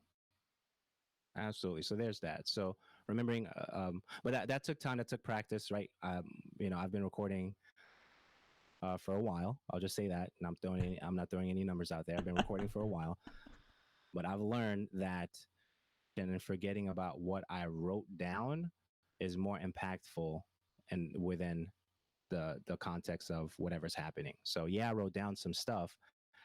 Hmm. I was on the show. We'll say we got notes, guys. We Yeah. do have notes, but this is good too. Well, let's hit this, okay? And we'll give you because we believe that both of them play a big part while you're walking your dog or doing laundry or prepping for your day tomorrow. We believe that. Absolutely. So that's tangible stuff there. Secrets to being on camera. Mm-hmm. If I were to share that based on what I've learned thus far, which is, I still have my 101s that I'm working out personally. But if I had to share that there's a secret to being on camera is forgetting that the camera is even on. That's the big secret, Yeah, because I think it is. we we work ourselves to prep for the camera instead of understanding that the camera is there to document a moment. No football player running, Yeah. okay, for the fumble to go get it to the touchdown is concerned about what angle the camera is taking. And they're not worried about that. Get my good The side, dude. guys get my good side, all right? So the camera guys that are sitting on the floor from every corner of the football field, Yeah. they're capturing that moment, whether that's NBA or NFL, pick your sport, whatever, Sure. rugby, whatever, matter.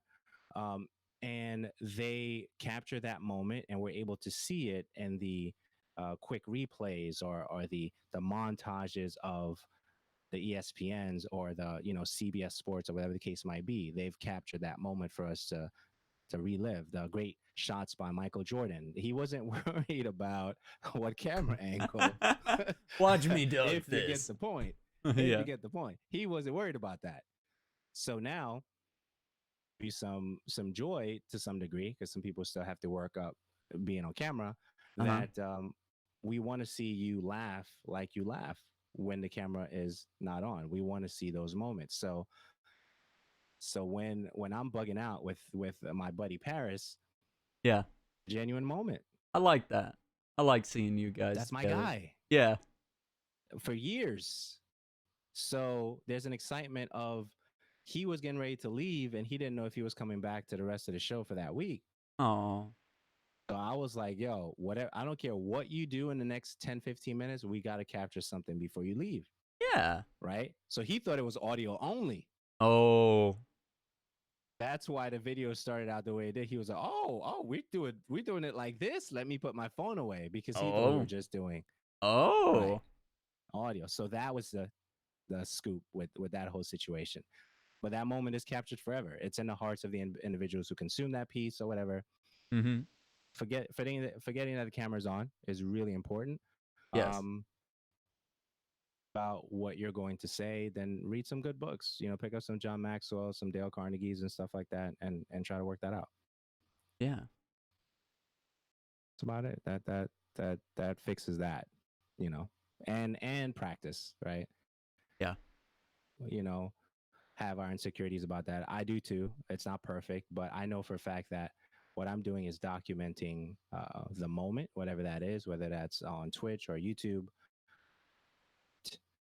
We have the equipment and all that stuff ready to capture that moment so we can share it with the world, like the Tom conversation, the PR stuff and all that.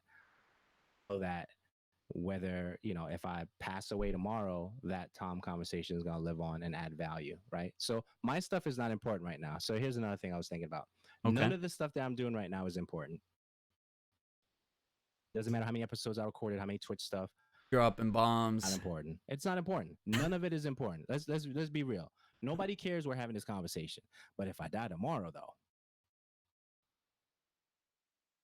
different. Yeah, very different. Now, every single episode, every single Twitch, every single clip becomes super important now, because you thought I was doing this for me. I am doing it for me, but a portion of it is for you too. None of this is important. And I was telling my cousin the other day, because he started a podcast, a car podcast enthusiast and stuff like that. I was like, bro, nobody cares about your stuff, bro. Nobody. Oh, what? What kind of encouragement is that? That's encouragement. That's the family encouragement we talked about, right? So, but here's the punchline. Nobody cares. So you're worried about people seeing it, not seeing it. Yeah, I am. Just work on your craft. Yeah. Perfect it.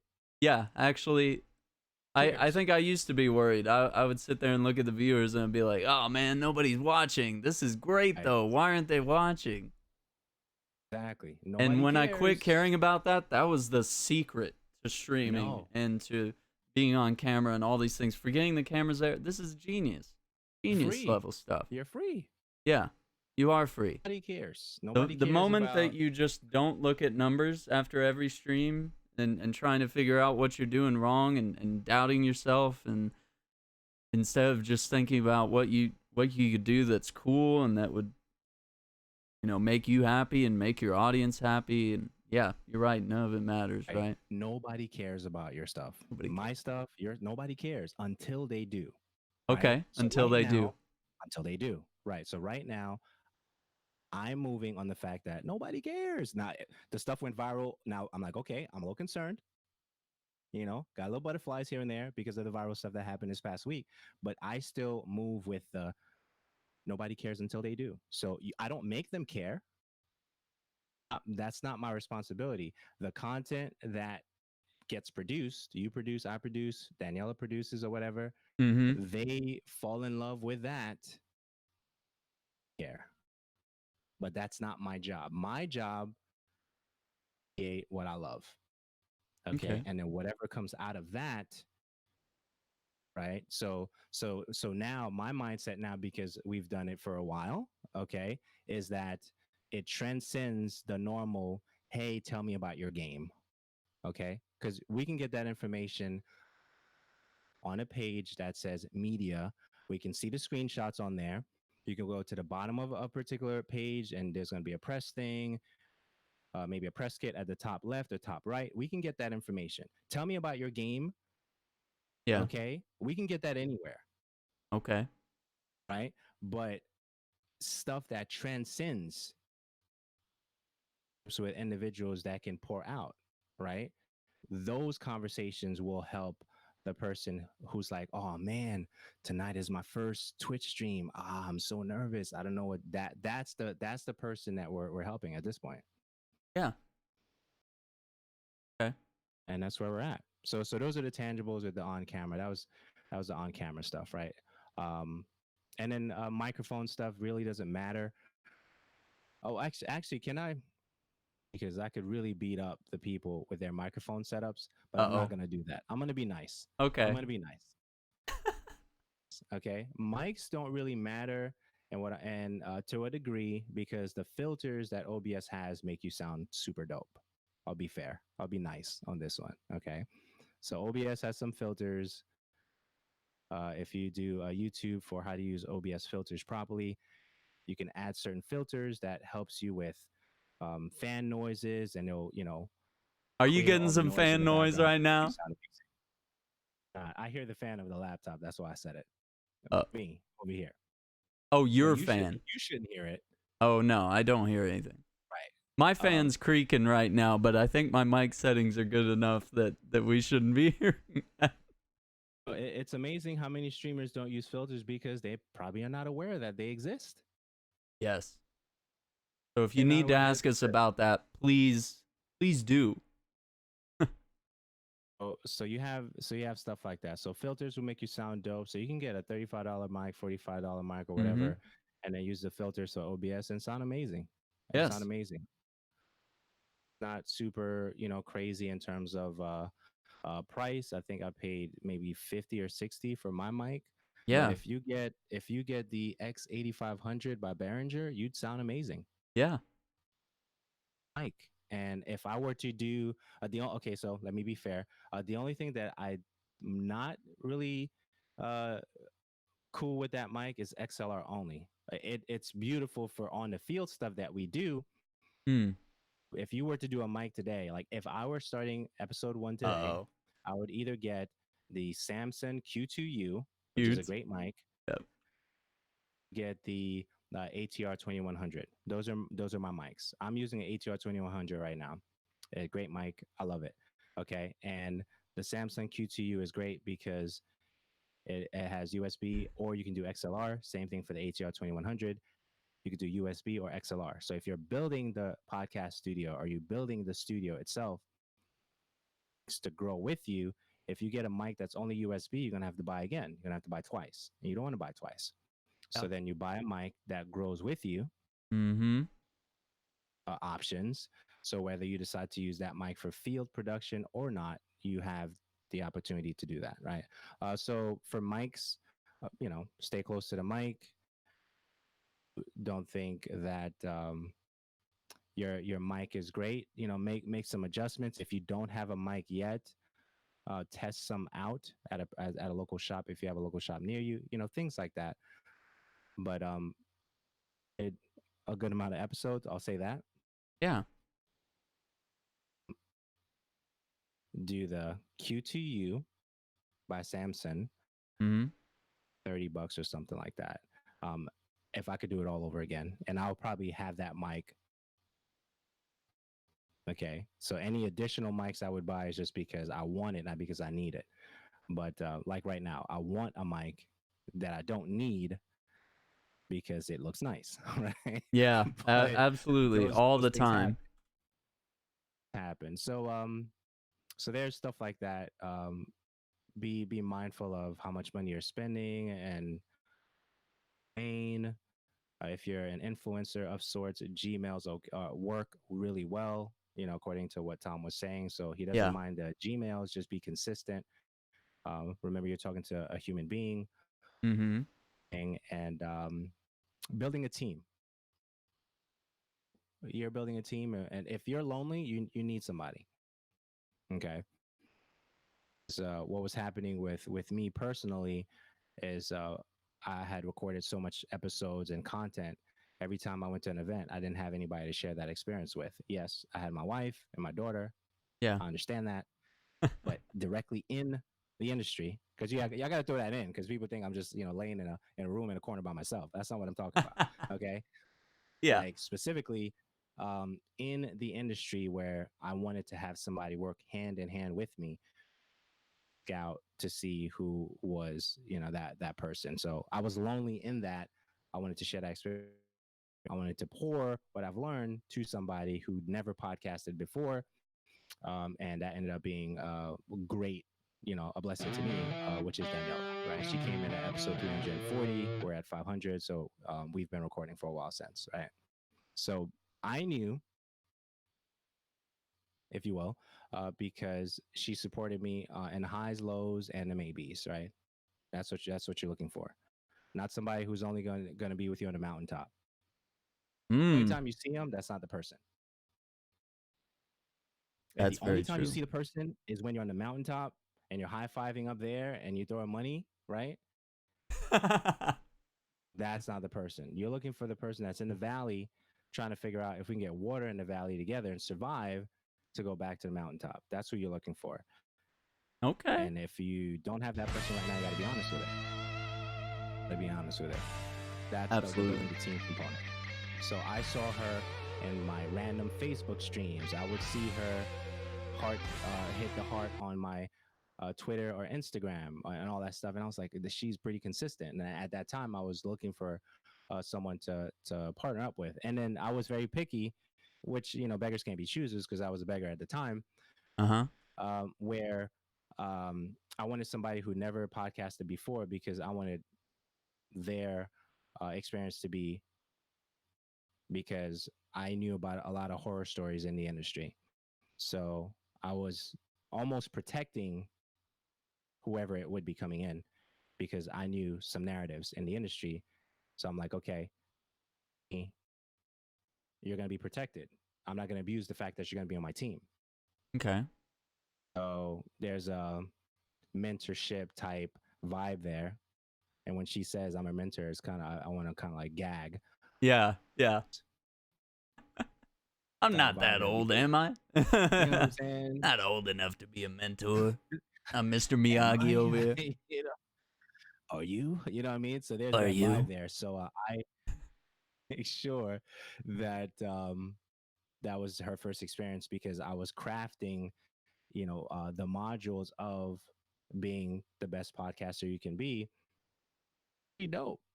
Like she doesn't need me to cover events. True. She's dope like that, and I think that we've had enough experiences where so building a team it has to be somebody you can trust. If you have the reins of all the production stuff ahead of time, um, if you don't want to split the bills between individuals that you're not fully in trust with, if you will, Mm-hmm. consider those things. But that could take years. The chemistry can take years before you get your first chip, right? Your first championship, whatever. It may not. It may not. We saw Toronto do something amazing, right? They put that team together in a short time. Some players were already there, and look what happened. Drake is flying his plane around the jam for their parade. Wasting a whole bunch of gas, but he has the money to do that. That's a whole another conversation. But building that championship team. So if you're trying to fabricate what you see publicly, but you don't see the conversations that happen privately, you're fooling yourself. I want that. Hmm. It takes time. Everybody okay in chat? Are they throwing rocks at me yet? Yeah, we got some activity here. Real Space T and In Prayer, thank you for the subs. Welcome, Guardians. Your light is strong. Oh, give us a Lord Saladin, please. What does he say? I don't know, dude. He says all sorts of crazy stuff. Oh, yeah, he goes. Yeah, give me a Lord Saladin. Ain't nobody got time for that. He said that, I'd cry. I wouldn't be able to control myself. And that's your buddy. So stuff like that, man. It's difficult, but it's rewarding because people love our stuff, man. People are coming back and saying, "Hey, Aaron, your stuff is dope," and that's rewarding. And the tears that goes into that, the unknown. If I stream today, are there anybody that going to show up? I don't know, right? So we have the unknowns that take place. For now, sure. as you were alluding to before, is choice now, but to create content outside of Twitch because I'm seeing individuals follow the channel because I'm not creating on Twitch. So I'm getting a lot of offline stuff happening now. It could be because of the recent week or whatever, V3 or whatever, but I'm getting a lot of offline stuff. Okay. Of people following the channel when I'm not on, whenever I'm on. So critical content outside of Twitch, whether that's your IG and your Twitter, your YouTube. And I think that sometimes we a better term right now, dumb down how powerful video is, right? We dumb it down. Okay. That we're on Twitch and we're on video, but we don't understand fully how powerful it is. Because I remember Who's the Boss? I remember, right? I remember Days of Our Lives. I remember All My Children. I remember all these shows, right? That was because of video. Oh yeah. And I think that if that video is that powerful, where we're replacing these short instant the short instant world that we're in with the memes and stuff like that, then if we take 20 to 30 seconds of whatever video that we're putting up, I think that can have more dividends for us than we even understand. So everybody's on their phones and we have the ability to be everywhere with everybody. Behind, if our content is behind a wall that people have to jump over, we may lose them because it's easier to just click on a link on YouTube and then just be on. Versus, I got to subscribe to your podcast now, and I got to find what episode that was. Now I got to find out who you got to make spoke it to. easy. You got to spoon feed it, right? Okay. So there is that. So though, because I'm like, well, should I start posting my podcast on YouTube again? And for me right now is a no, because I think the video content is just right for what we're doing. Able to convert on it really quickly, and by conversion I mean turn around to put it up. Okay. So it's quicker to just go audio to all your other spots than to throw it up on YouTube. Right. So you go from, if I were to do like progression, we grab the content, right? We record the video on, right? All that video content is being cut and uploaded to YouTube. Okay. It already sounds good because we had a good audio, processing to get it done. So all I have to do is just take the audio from there and then do like, hey, do a lead and be like, hey, what's up, guys? We spoke to Tom Oley from Evolve PR. He's amazing. You guys definitely check out that conversation that we're about to. Before I do that, I definitely want to say, Tom has been showing me a lot of love, blah, blah, whatever that lead in is, and then boom, into that conversation. We already have the audio because we had it from E3.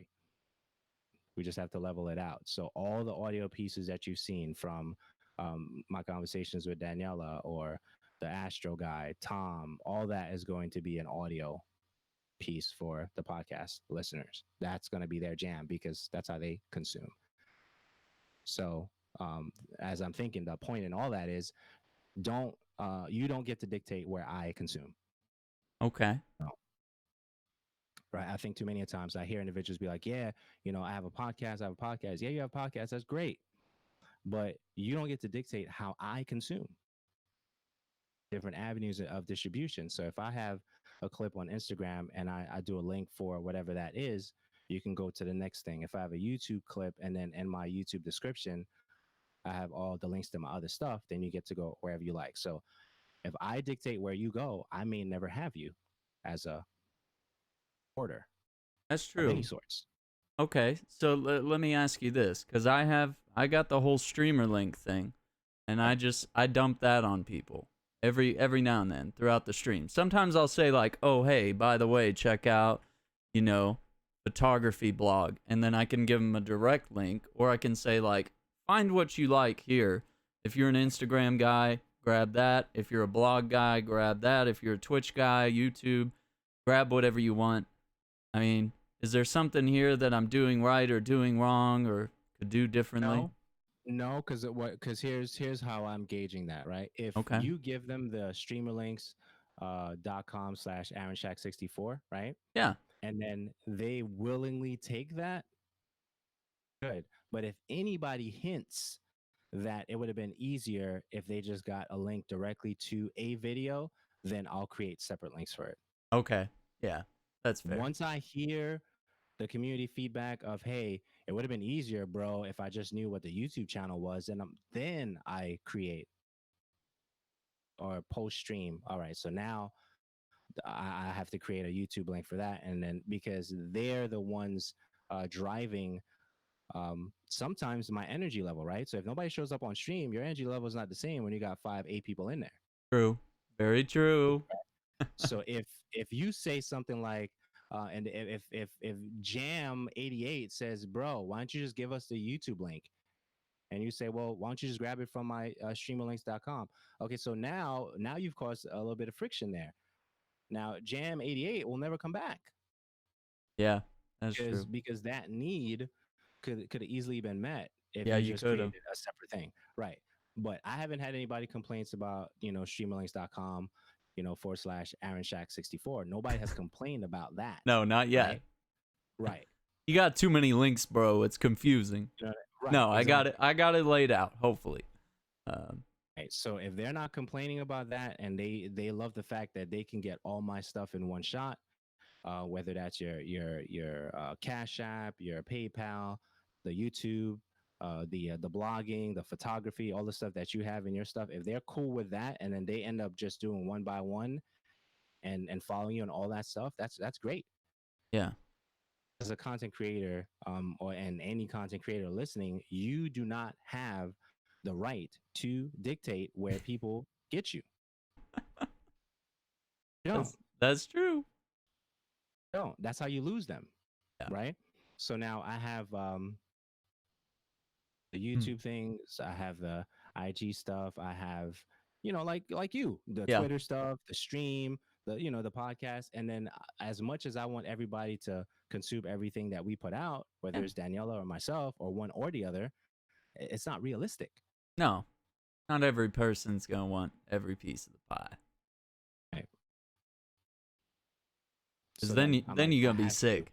You eat too much pie. Right. Right. You don't want that. You You don't don't want to want get that. sick on pie, man. You don't want to eat too much apple So pie. so that's how I kind of frame the distribution of the content. Like right now, since we're putting out most of the YouTube stuff out, we know as soon as we're done with that phase, the next phase will be all the audio stuff. And then from there, Thursday, I actually have another event coming up, and I want to capture some video there. And they send you the list of all the exhibitors. I have to see which one I want to hit. Mm-hmm. Hit most of them by the time I get there, and that'll be a video content. I want to see how I want to frame that. I'll have somebody with me to help me out, and that's going to be a lot of other audio pieces that I'm going to have to, consider dealing with, which is great. It's a great problem to have that close together because that content is going to end up on YouTube and is going to live there, unless something happens to YouTube. Pretty good. Everybody straight? Yeah, we're getting some good stuff here. This is really interesting. We've gone super in depth, and I like that. We've been dropping the gems. Yeah. So I mean, that's how I think about it. That's how I'm consuming this stuff now to content creation because I'm sure I lost a lot of people because I wanted them to just listen to the podcast and it doesn't work that way. Yeah. So I got a story time. Let's do story time. Okay. So leave the names to protect the guilty, but they didn't do anything wrong. It's just like I'll leave it the way. So a PR person introduced me to one of their friends. They're in E3, okay, Okay. and they say, "Hey, meet Uriyya. He has one of the best podcasts out right now." That's pretty bold, right? Whew. So you know what I wanted to say right after that, right? Yeah, I do. You got that right, but I Oh, can't. quit I it. can't. I How does can't. that not make you come across as just this I entitled I jerk? can't. I Just a can't. You got that right. Did Can you you have your imagine? sunglasses on too, like while you were indoors? Like, I can't. So, I don't know the person I was being introduced to. I was like, oh man, thank you for, being so kind and stuff like that. And he's been on the show before. yeah. I don't some I don't see what they see, right? So I'm honored. So then she goes, "Oh, what's the podcast?" So now we're exchanging links and stuff like that. And we did all that. Mm-hmm. Okay, I hope what he said matches with what she receives when she listens to the show. Because she may be like, yo, this is trash. Oh Why man. did you? Yeah, can you imagine? Yeah. That could be scary. That's setting up some big Was it, expectations, it right? was scary. It was scary. So she did listen. She did like what she heard, and I was like, "Oh, you're just saying that." I said, "What did you like?" So I kind of now I'm testing. I'm like, "What part of it did you like?" And she mentioned that she loved the content, how it wasn't so newsy. It was Okay. a light on the news, but yet good on the conversation. It was a good balance. Those were her words. So I Pretty shouldn't be much. coming to your podcast for news. What should I be coming for? Um, well, it depends, right? It depends. Some Okay. people come from the personality. Some people come from for the news.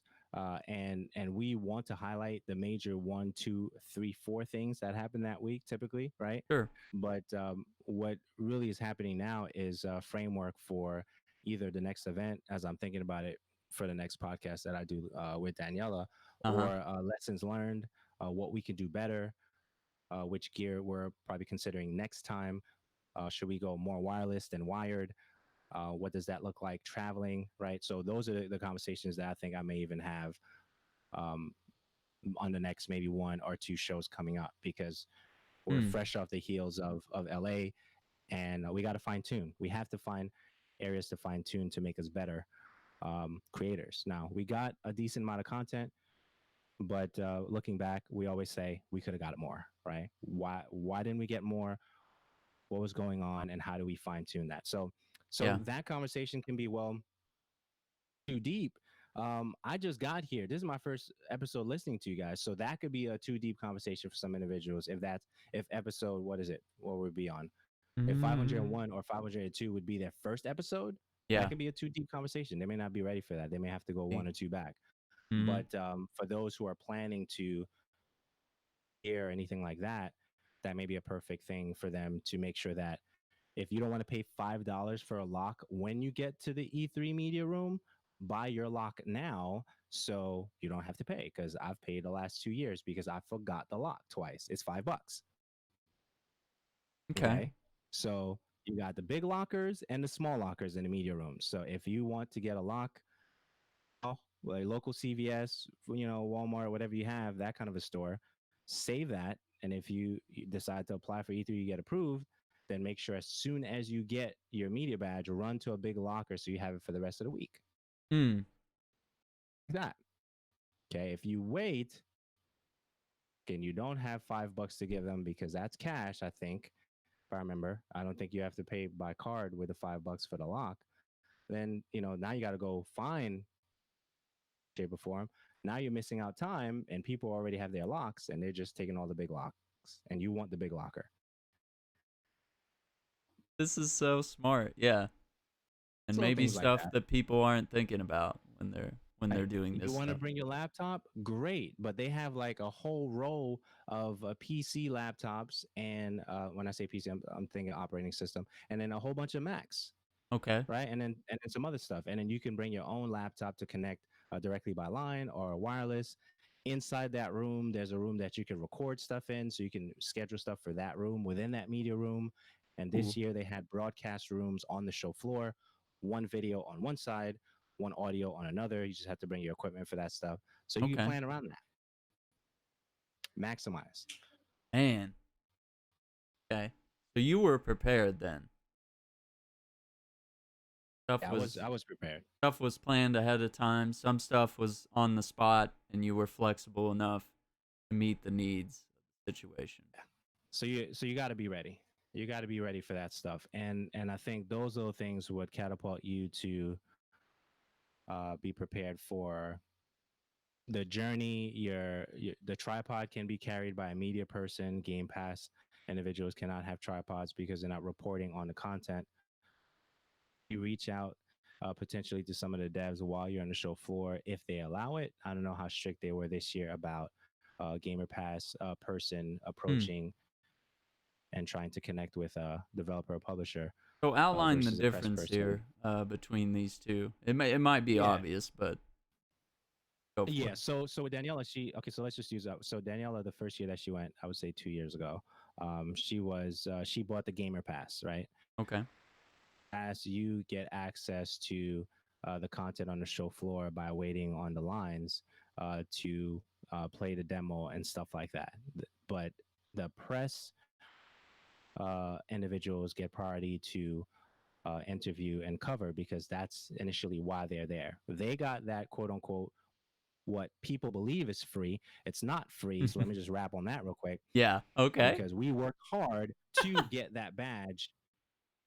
Okay, so it seems like we're getting an advantage over the individuals who have to pay for the gamer pass. But all year, that's what I was saying. If you start now and then you apply in January, whenever they drop the E3 news stuff, we've worked all year to get the opportunity to get that badge, right?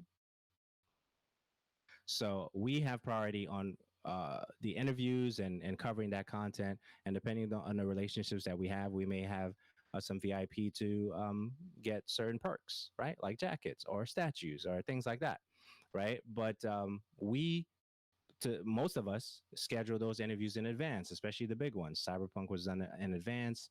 Mm-hmm. Dying Light for me was done in advance. So that already squared away. We just had to attend. And then when we did attend, Cyberpunk people gave a jacket, Dying Light people gave a statue, and so on and so forth. So we have priority because we're reporting on it. So when we get there, all we have to do is get the badge, Okay. right? If you paid in advance for the Gamer Pass, you're getting the advantages of going to enter this awesome convention thing, but you have to wait online more because you're not a reporter. So is there You get that. anything that they're getting as a gamer that you're not? Is there some perk to going that way? The gamer pass versus the Yeah. press pass. Yeah. I would say learn the ropes of the press because you get a better scope of the business of E3 Yeah. I like that. That's very that intriguing. you love gaming, right? So Yeah. we love games, so we were losing our minds when we saw Cyberpunk, Yeah. but Oh, absolutely. when we got yeah, so when we got back, we still had to submit the coverage that we did for them. Uh huh. I had to be an email that went out that said, "Hey, this is the link of the coverage we did for you, so so and so," or whatever the company was, or they're probably following up with you, this week, Monday, Tuesday, Wednesday, talking about, "Hey, thanks for coming to our booth. If there's any coverage that you have for us, please let us know." And then you're replying to that email, be like, "Yeah, by the way, my coverage is already up. Here's the link to the podcast. Here's the link to the YouTube. Is you were there to work, Yeah, right?" you're not there to mess around and then just record stuff and put it up whenever. No, you gotta Right. be Versus the Gamer Pass, they're not there for that. They're there to enjoy play. the gaming experience that E3 provides that they didn't have before up until the last 2 years. And Okay. that's fine. That's fine. So now when I met Daniela for the first time at E3, when we did the E3 thing, we're like, okay, if you roll with me Hmm. because I'm press and you're part of my team, you may have more access than someone as instead of press pass, gamer pass person. So now I have my cards. I've had some relationships already in the industry. So I could be like, yeah, she's cool. She's with me, Ooh. and if they say, well, only one person can go in, Okay. be ahead of the line because I'm pressed, I'd be like, I want her to have that experience. I'll go to the next meeting. Right. Okay. So she was being exposed to stuff even earlier because I had already leveraged those relationships. And if we can go in at the same time, it's not a big of a deal for me. She can go in. I don't have to see everything. Yeah. Right. So that gave her the push of how I was thinking about the industry and how I moved between the meetings. And she got to see that firsthand. And she's amazing. She's a wise and fast learner. So she picked up that stuff. She knows what I like and I don't like. You know what I mean? And I think that that was through that concentrated week of working together. The last this is our second year, I think. I think next year will be a third year if we're approved. So we hope we get approved, Yeah. and she'll be. This would be her second. Next year would be her second year as press, and Okay. she knows what to do. So did you guys get to play some games? Did you get to have a I little bit of that kind of played. fun that the Gamer Pass guys get? A little bit? Yeah, yeah. We played. I know she played Final Fantasy remake. That was the Monica Ooh. situation. Yeah. Um, that she gave us some awesome time to do that. So she played Final Fantasy 7 remake. I was next to her watching it. It's dope. Oof. It's Okay. ecstatic. That was amazing. Yeah. I played Borderlands Okay. 3, and I think she captured for Borderlands 3. So I went into one section, the kiosks on the show floor. I think they directed her into another section. I think she has capture for the Okay. game itself. Nice. So yeah, so we played some stuff. But that was really it. Getting the conversations. I mean, if you consider us testing out grid interview, we did the interview even though we are right next to the racing seat and stuff like that because Uh-huh. we wanted the conversation more because the Yeah. demos and stuff that they announced we can get later. We wanted the Anywhere. access to the person, so we Yes. technically flew for the people that were presenting their games. That was the main thing for us as reporters. Yes. The Gamer Pass people are flying in for the games Yes. conversation. So I think if there was a big difference, it would be that. Okay. Let me ask you this. So being press, doing podcasting, all this stuff, is that feasible from an income standpoint? Making money, being, does this support your lifestyle and your family? It does to a degree, and I Okay. think that's a conversation that Yeah, surrounds that's a how big you get conversation. sponsorships and all the different things that come with it. Do you have podcast and the different things like that? So most of the individuals who are creating content wish their income was like 1,000% more. Sure. Everybody, Yeah. right? So, but the thing that happens is I've seen a lot of individuals get opportunities and stuff like that because they started out with a podcast that they were enthusiastic about, right? Mm-hmm. So I think there's different ranges of that conversation as it surrounds the income part.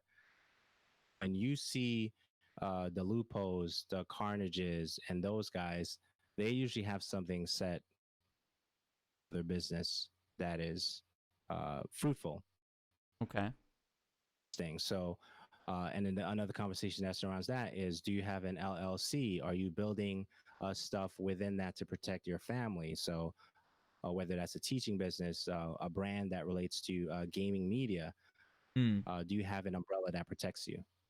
So you have to consider those things also with taxes Oof. and different things like that, because somebody can come after you if you said something crazy, or if you follow somebody in the bathroom thinking it was cute. Just saying, maybe. I don't know if that really happened or not, but to be safe, protect yourself. You may get banned, you may not, you may Yeah. have privilege, you may not, but some individuals can't recover. Certain demographics, that's a whole other conversation. Oh yes, Certain and a demographics good can't one. recover from that. Yes. Absolutely. Demographics cannot afford to do things like that and recover swiftly. Okay, and that's not necessarily tied to conversation, maybe. And then most big time streamers, if you will, make more money being at home than they do going to shows. So there's that. Sure. Yeah. And the But comeback from being yeah, banned or temporarily banned might be bigger than anything else they do. eh, But I don't think I can afford to make risky things like that. I'm not that lucky. If you can't. Yeah, if I did that, recovery. I'd be in jail. I'd be sitting in jail right now if I were that guy. That's my Some luck. people can't recover. Some people can't recover from that. Yeah. Some people can Some because they can. already have a big uh, base. And with some individuals, some key people, yeah, a good amount of width. But there's a lot of individuals who are not there yet as they're building their following, whether that's a streaming following or podcasting or content creation on YouTube following or whatever the case might be. But not everybody can recover from stuff like that. So Yeah. which is why we're talking about, hey, if we're starting in July 1st, if you know your Twitter is crazy, you said some crazy things, Uh-huh. I would wipe that one and say, hey, Aaron Shack, founder of, Streamer Nexus, podcaster at blah, blah, blah. You know what I'm saying? Love coffee, live on it, improv jokes ready. And then your email. If you want to reframe who you are, Okay. time, because you can prep. Because typically what happens is recreate, especially if the content pops off, right? And people love it. Yes. Now people are looking for something To to bring you down. I was just about to ask about that. How do we handle this cancel right, culture that we have, that people are going to dig into my backlogs of something I said 10 years ago, a joke out right, of context, and rip me to shreds with it. right. So I wouldn't be surprised with all the stuff that happened with us this week that someone is looking for uh, a conversation that we did that they didn't like, and they want to bring that to light. Why I don't rant on Twitter anymore, because Okay. Yeah. if you take my conversations, that is strategically done. If you take anything I say out of context, I won't be here, because that's why I'll reframe it so you understand it, whether I use an example or something like that. But those conversations are critical, because they're serious conversations, they're enlightening conversations that we have. Hey, you know what? Don't go Hmm. in the bathroom and do anything crazy. And that's all I write on Twitter. That's a Yeah. problem. Yeah, it is. It is. Okay. I know. I shouldn't say anything. I'm I just saying, I I have to don't know if you think. did or not. I don't know Yeah. if you did or not, No, but I the way didn't. I I feel didn't. I might have it, talked about it a little bit on stream and just said, "All right, that's silly. Don't do that."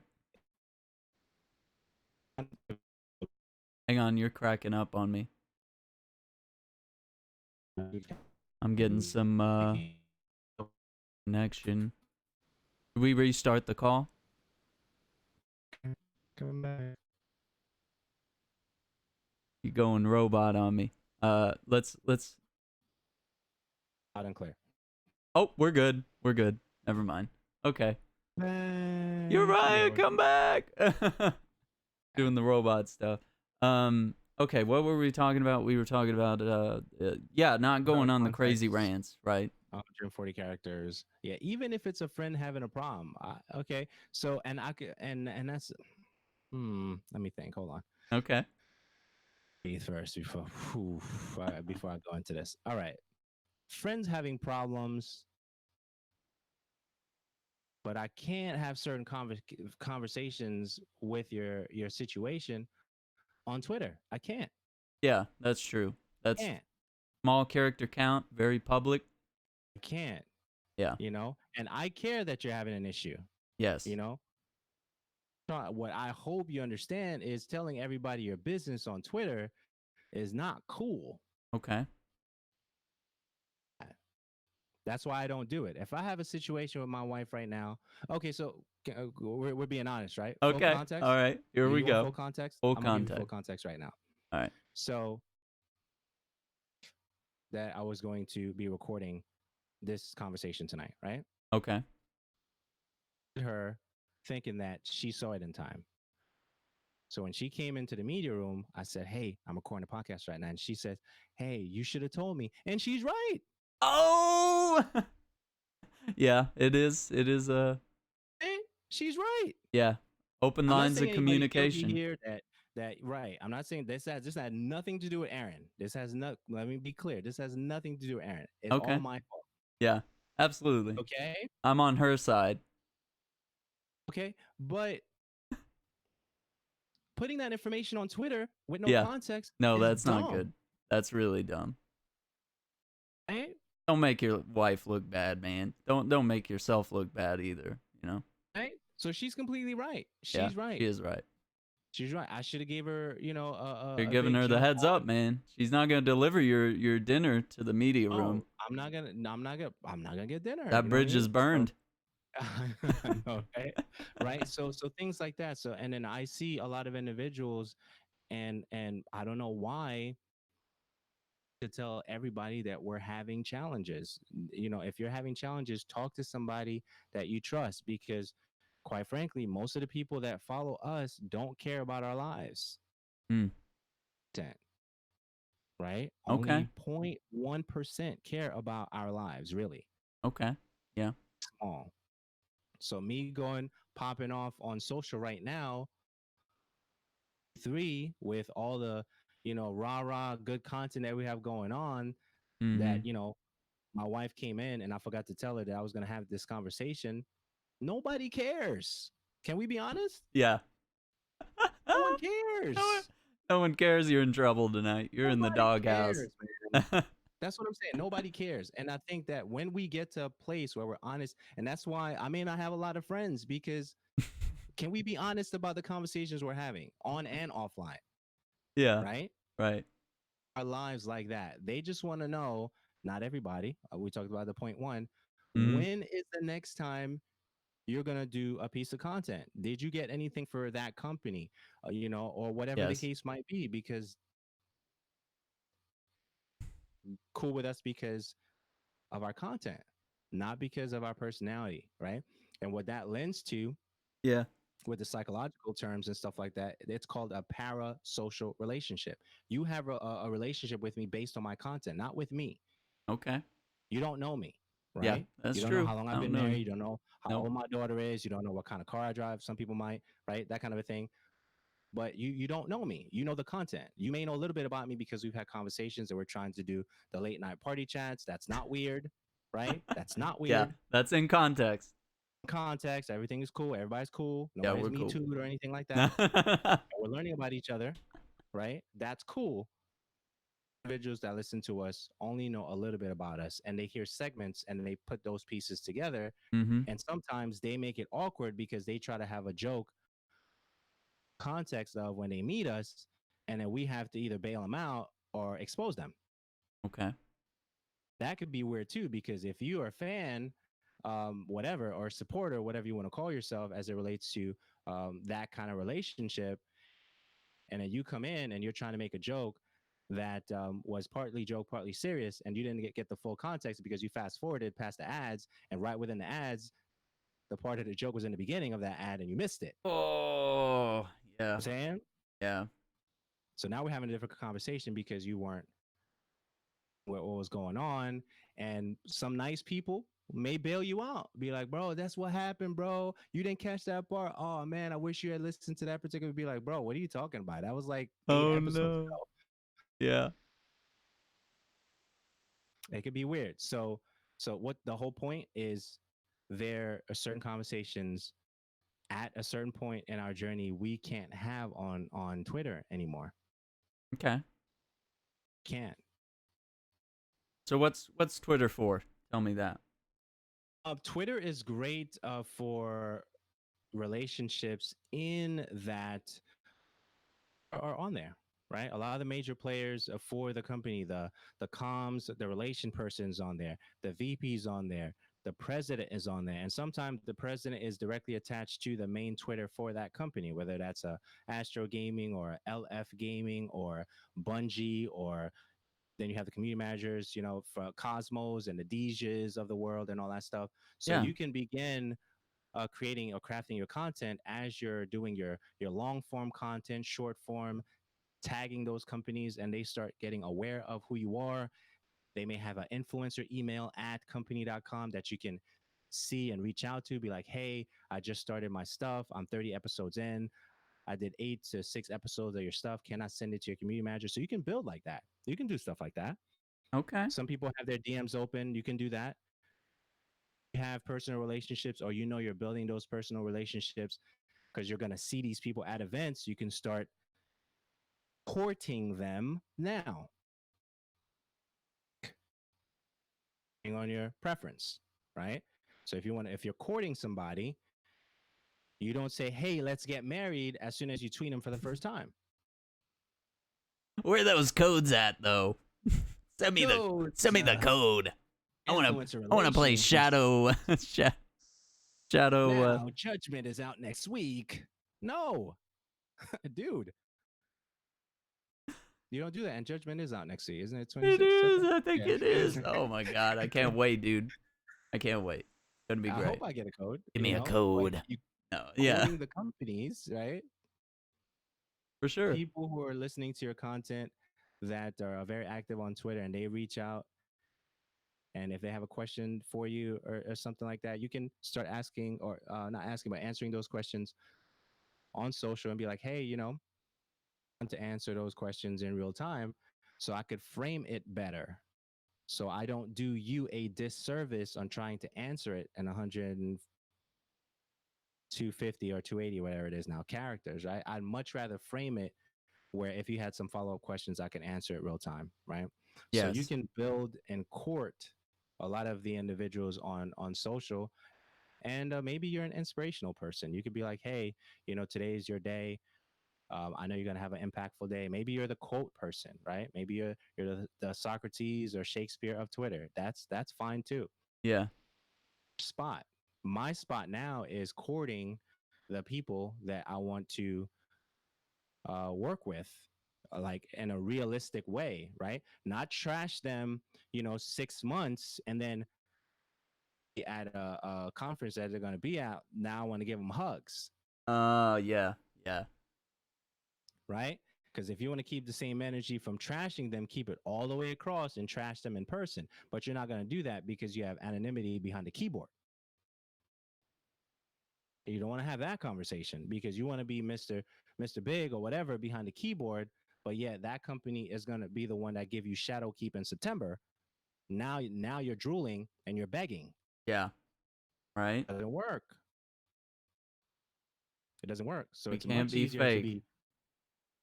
be positive all the way across. And if that's not in you, find somebody who it's in, and then be like, I'm not, approachable. I'm not a, personable person. How do I get to that? How did you go from, you know, people not liking you to people wanting to know where you are? How did that happen? Hmm. That's books, that's tapes, that's functions, that's association with the right people. Because if you're hanging around manure, you're going to smell like it after a while. That's just how it works. It Another works. gem. Yeah. This is how it works. Beautiful. You know what I mean? So that's how I use Twitter now. So people mention, hey, they love the content. I'll heart it. I'll do a quick reply back. Thank you. If I have a personal relationship with them and I know it's personal, I'm not fake about that. If I say I love you on Twitter, I love you on Twitter. If you Yeah. feel some kind of way about that, then okay. But you don't know the relationship I have with a person, so that's a whole other thing. So that's really how confident you are with those relationships publicly. I'm pretty confident with the people I love, male or female. If I tell them I love them, that's real Okay. thing, especially on Twitter, because that's how I really chat with people like that. And then you'll see the retweets of things that I see that can encourage somebody's day. I'll do a little bit of that.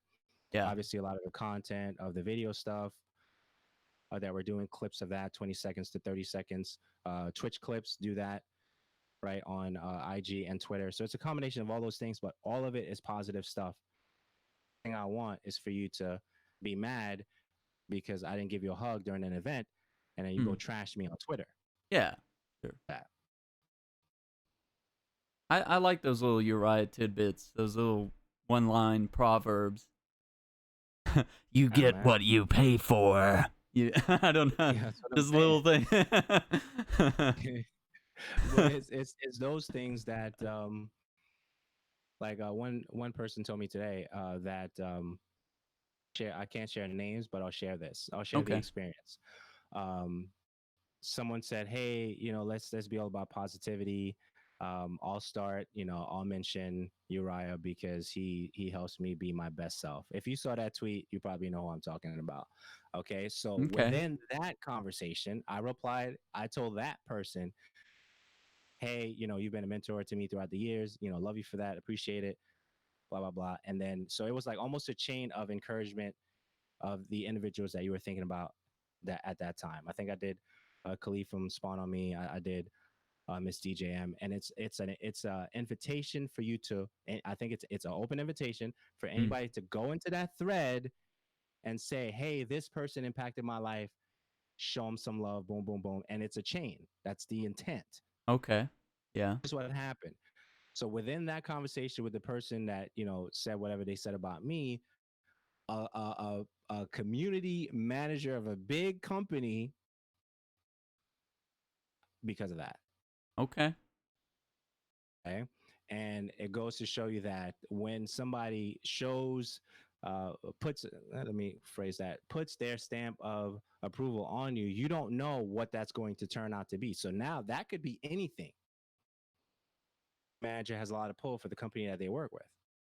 So everything you do is being watched, right? It's You being should treat it watched. that way. Exactly. You should be like, I Exactly. don't know, should I go sound off on this thing or should I just say something nice and positive and push my Yeah. content that way? But let's be real with it. We all know that all the stuff that we do is being watched. I don't think anybody Sure. be removed from the fact that they don't have that information. You're being watched. So why are you behaving? No, actually, no. Like maybe like a 4-year-old. Okay. Okay, there's no need for it. Mhm. You said you want to build your brand. You said you want to build your channel. So anything that you say directly impacts YouTube, that podcast, anything.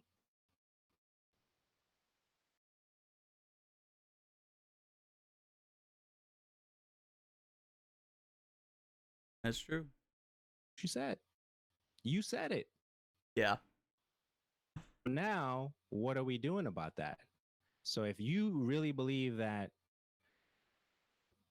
your thing, you have to do like a 360 view of your footprint online. Forget social media, just period. Yeah. Online. Sure. I need to.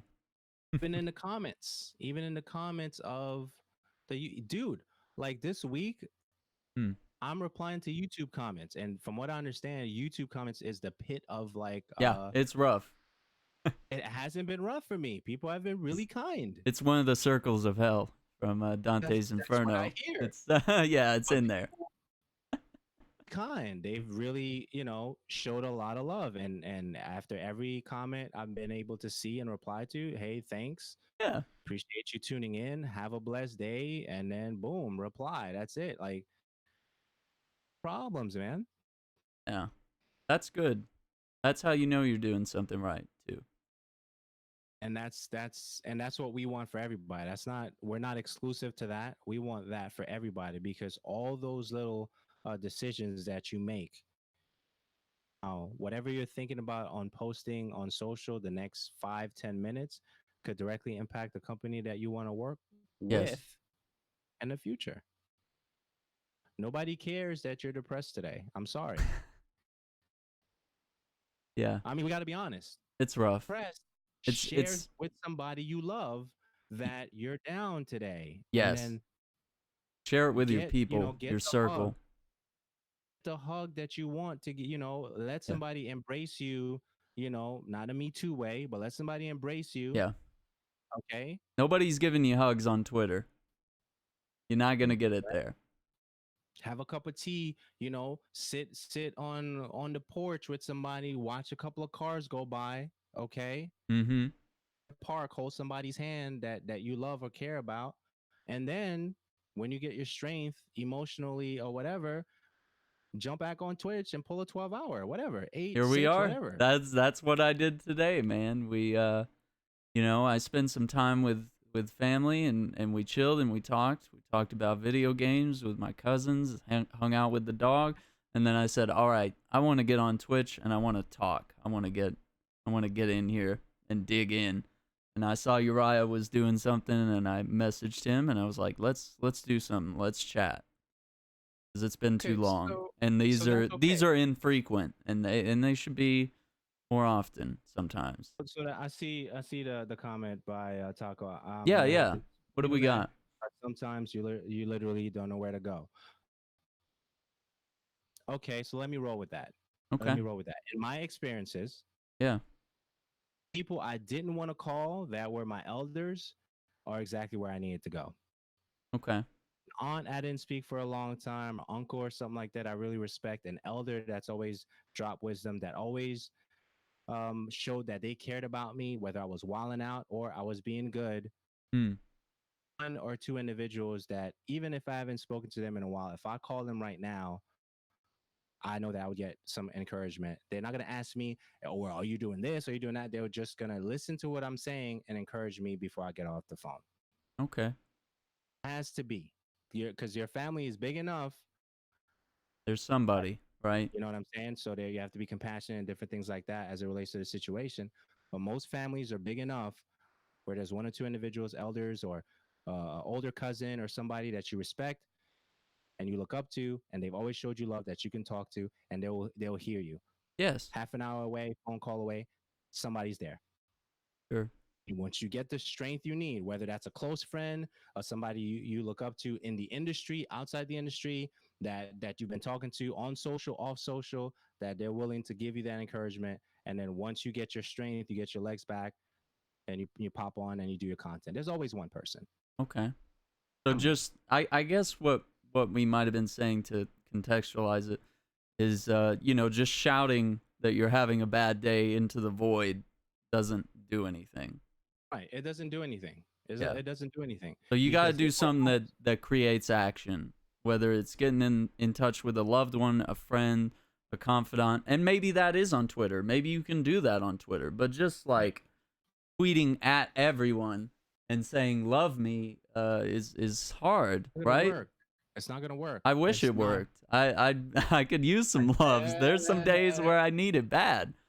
Um, Send me hearts. and I don't seek it out. And maybe sometimes on those rough days, maybe you should go to that one source and be like, hey, listen, I'm not having a great day. You know, what can I do here? I don't want the fake affirmation. Like if I come to Uriah and say I'm having a rough day, I don't want him to just say, "Oh, poor baby, I love you." You know, like I would want him to say something like, "Oh, well, what are you gonna do about it? Like I'm here to help, but what are you gonna do about it? Because you know I'm not gonna give me a little bit of the tough love, but also be like, hey, I'm your friend. You know, what do we do here? Or Absolutely, absolutely. falls So in your there's court. somebody. You know? There's somebody. Yeah, there's Is do somebody. you want to call them? So now the Yeah, responsibility is on you because if they're your elder, You better not think that they're going to call you Yeah, right. as elder. Okay, so now you need to at least call them That's a kick to the and ego be like, too, hey, right? To reach out to someone. actually, because if you think you're good, right? So you got to make that call, be like, hey, you know what? This week has been a week. And then the other thing too is here's the other thing. If we're going to be honest, we're going to be honest here, right? We're going Sure. to be honest, right? Yeah. The suggestion that the elder gives, you don't do anyway. That's true. Yeah, that's true. Right? You never like what they tell you. Right? So Oh, then, you're depressed because you're playing a lot of video games. Oh, well, maybe you just shouldn't play a lot of video games. Maybe that's what your elder tells you, and you're not gonna want to do that. You're right? gonna be like, oh man, I don't want to do So that. if they say, hey, I have a solution for you, why don't you go to this project that they're doing, this community project that they're doing the next couple of weeks? Mm-hmm. There for you because they already done the homework and they know how you are based on how you interact socially. So they know that's going to bless you. And you decide, you know what? I'm not going to do that. So you just missed your blessing. Don't complain. Yeah. Don't Okay. complain. Uriah's got Taco's got a shout back here. Sometimes you gotta shout though. Some families are not that good. I can identify with, sometimes yeah, you may not have that Right. person in your But we've family broadened or that though. We've broadened that to yeah, beyond your families, beyond your family. right? Sure. Sometimes it's not your family. Sometimes it's like we said, there's one or two on social or one or two that you've been talking to on party chats Sure. late night that you're not there's no me tooing going on. Let's say Yeah. everything in context, none crazy happening, but conversations are happening that are legit, right? Yeah. That are encouraging, that are impactful. Absolutely. Absolutely. That's the next generation stuff that's going to level you up. So they're individuals that are not your families. I agree. Yeah. And Every so family. to say I think I'll agree with him a little bit. I'll say yeah, sometimes you guys shout though cuz if I see Taco shouting on Twitter, I'm going to check in. I'm going to be like, "Hey man, how's it going?"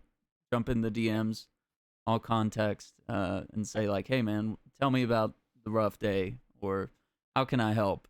Sometimes we need to have our off I love it. With me and Taco have grown to be really good friends and so we we talk a lot offline and there's nothing bad, nothing shady going on, but sometimes we gotta unload and just talk about what our day's been and what we're up to and get some of that feedback. He's a little older than me, so I look up to him for that and he looks to me for certain things, I'm sure, and for my perspective or whatever, cuz sometimes you just need someone you do need that friend that's going to be honest with you and hit you where it hurts sometimes, but all from a place of love Right. to So make so you we better. we we did set the foundation of this conversation as it relates to the 0.1%. Yeah, you scream on social media the 0.1% or reply, give you a heart, send you an emoji, send you a GIF.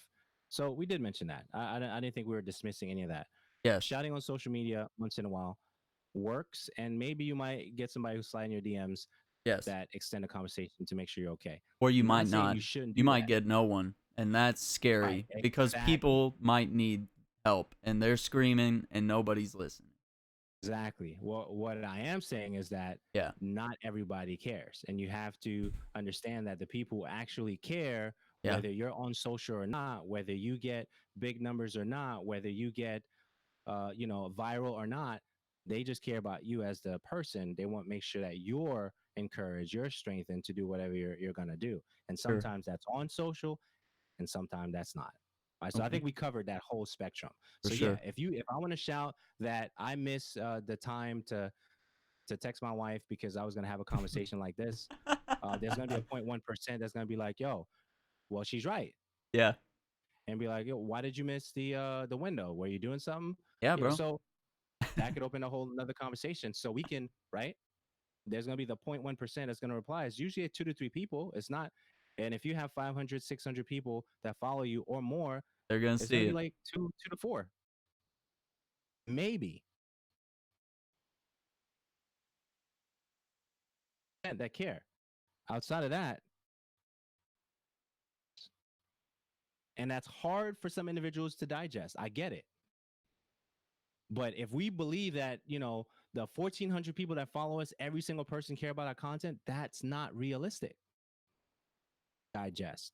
Yes, sure, absolutely, I mean, I'm not saying anything that we haven't thought about laying on our pillow. Why we're not growing, why we're not this, why we're not that. sure, It's just a percentage. When you look at different conversations or different gurus giving advice or overarching advice and saying, hey, you know what, this is great, but guess what, only 2% of you they're going to take this information and run with it, because that's usually what it is. The sure, 98% sure. not going to do nothing with it. Yeah, yeah. I've Honest been the about it. guy. I've been that. I've been on both sides of the situation for sure. Right. Taco responded again saying, I'm also speaking from the experience as some people I see who deal with depression, and it's helped them to open up about it on social media. I wish I could actually open up on that. Half the time, I overthink anything I put out there. Right. Right. And right, which I was speaking in relation to. So there's the courage for that, right, to mention it. So that for some individuals, that takes a lot to even say, hey, you know what, Yes, this day kind of like is crappy. And I'm compassionate about that. But one of the things that I want to make sure that we're not diluting in the conversation mm, is preparation for the fact that we care about our content. Most people don't until they do, and we have to be okay with that. okay, yeah, Truly, the arching of, if I were to encapsulate this whole piece that we've been going with, as far as the discourse for, how you feel about that day or not, is you. And sometimes we learn it's not the people that we think, for right? sure, yeah, And that's hard. But now I want to make sure that I'm not depending on that to fuel my production, yeah, because I'm going to produce regardless if you do the hearts or retweets or any of that stuff on social.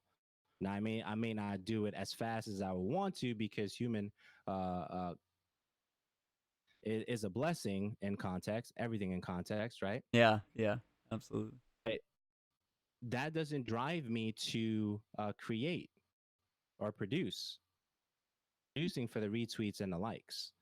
Okay. And the way to goes. If I need that, I'll get that probably offline, or for people who actually care about me. sure, What really drives me now is the noob, like I was a few years ago, that's trying to understand how to even start. okay, yeah,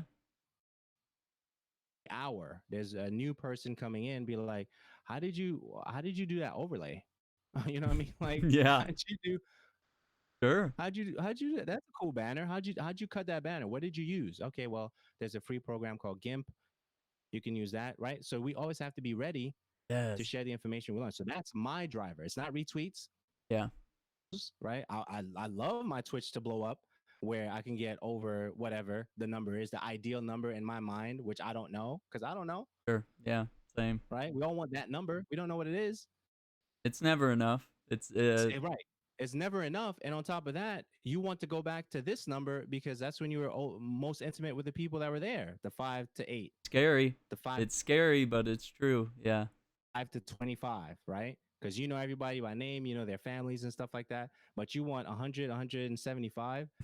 But according to the study that was done, I think many years ago, after 100 plus, just over 100, you can't manage those relationships no, realistically. impossible at that point. So about 100 apt as a human.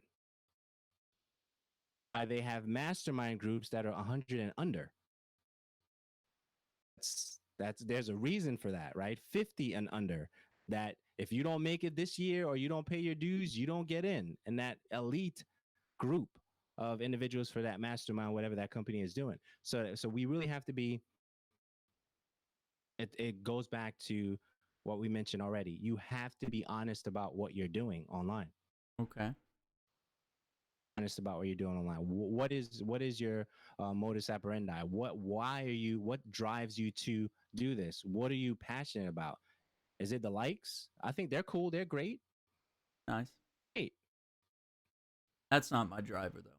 that's what I'm saying. But you have to be honest. Is it the fact that you want to be like somebody else that you're seeing? That was mine in the beginning. Maybe a little bit.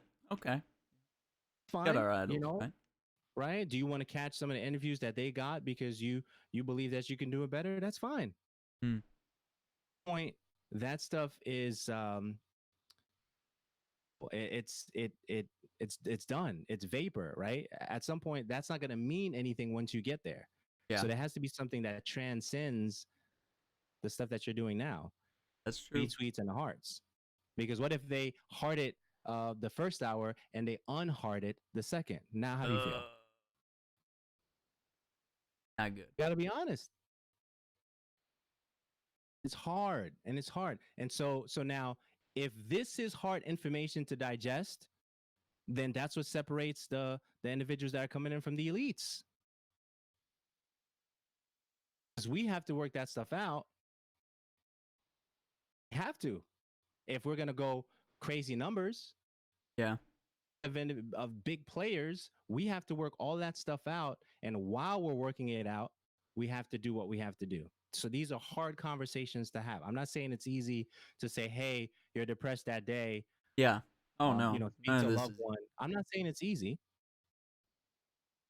Conversation. Like nobody gives a rip about you until they do.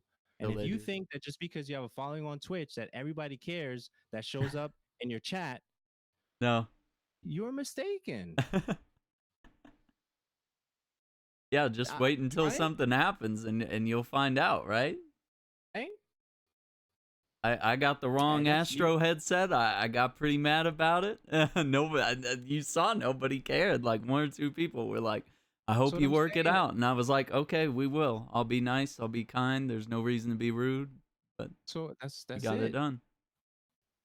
That's what I'm saying. And we checked in and you checked in. You told me what was going on. I was like, Yeah, and I and was you were like, mad. You could tell. You could tell. I was like, "What is this crap?" I should never done GameStop. And I'm like, yeah, GameStop is this and that. And we were trying to work it out. And you were like, what do you call that guy, Johnny Storm? And I was like, man, this guy's too hot for me. I gotta step aside a little bit.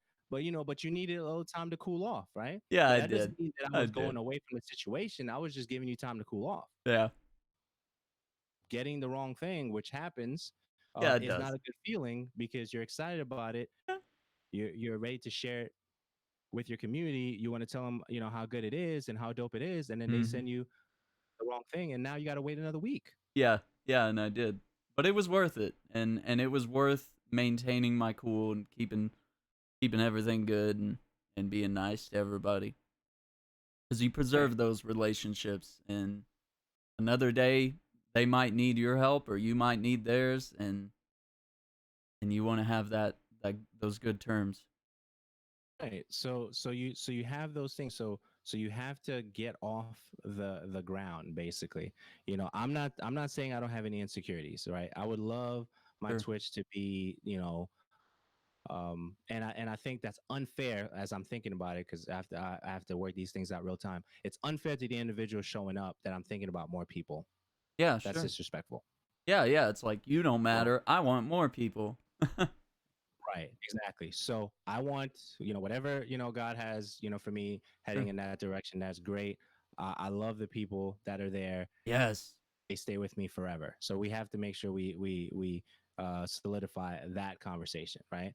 Yeah. But after a certain cap, if you're dealing with some of the stuff that I've said and you think that's strong, then it's going to be hard for you to deal with it at a 50 plus concurrent, 100 plus concurrent level because you didn't deal with this stuff from the beginning, Hmm. right? Okay. So if you didn't iron out the fact that not everybody loves you, and once you're low, they leave because they're only there because you're performing miracles. And once you're not performing miracles anymore, they don't show up. Yeah. People want to see You you can't at deal. your best, I guess. Right. So if you don't deal with that in the beginning, before you catapult into your 50 plus concurrence and partner this, mixer that, Twitch, whatever, then Which this is rough. to This take is this is unrealistic. The people want you at your best. You're not. You can't be at your best all the time. Whether you have depression or not, you can't be at your best all the time. And maybe maybe you should be streaming, maybe you shouldn't. Maybe you should take a day off and cool down or do what gets you back in the zone or reevaluate things. But yeah, it's unrealistic to expect all those things. I mean, we're all human, right? So So then, having a heart for that is great. There are groups that are available for that because a great friend will say, you know what, honest with you, I don't have the emotional capacity yeah, for your situation right now, but I know who does. That's a great friend. If yeah. they know for a fact that they can't, um, they can't, not empathize. If they can't compassionately hold your hand through that situation, and they know that, and they say, you know what, I know there's a perfect blah blah blah, and here they are, and they Yeah, walk you to that particular group or whatever. That's a great friend. At least they, you know what I mean. they know So you what they need can individuals provide and how much they can they know what handle. they Sure. right. So then now it's like, well, who are you surrounding yourself with? Now, one thing I'm not gonna do, um, and at this stage of the game for me, Yeah. guys, um, is surround myself with shallow people. And if you surround yourself with shallow people, they're easily breakable. The going gets tough, as they say. You can't depend on the shallow folks. That's what you have around you because they want to look a certain way, act a certain way, or whatever, and they have no depth emotionally when the going gets tough because they want to be on the mountaintop with you all the time and they're always missing in the valley. Then you need to pick new friends. Hmm. So I'm thinking we got a great group of friends then, as far as I know. I believe that. Yeah.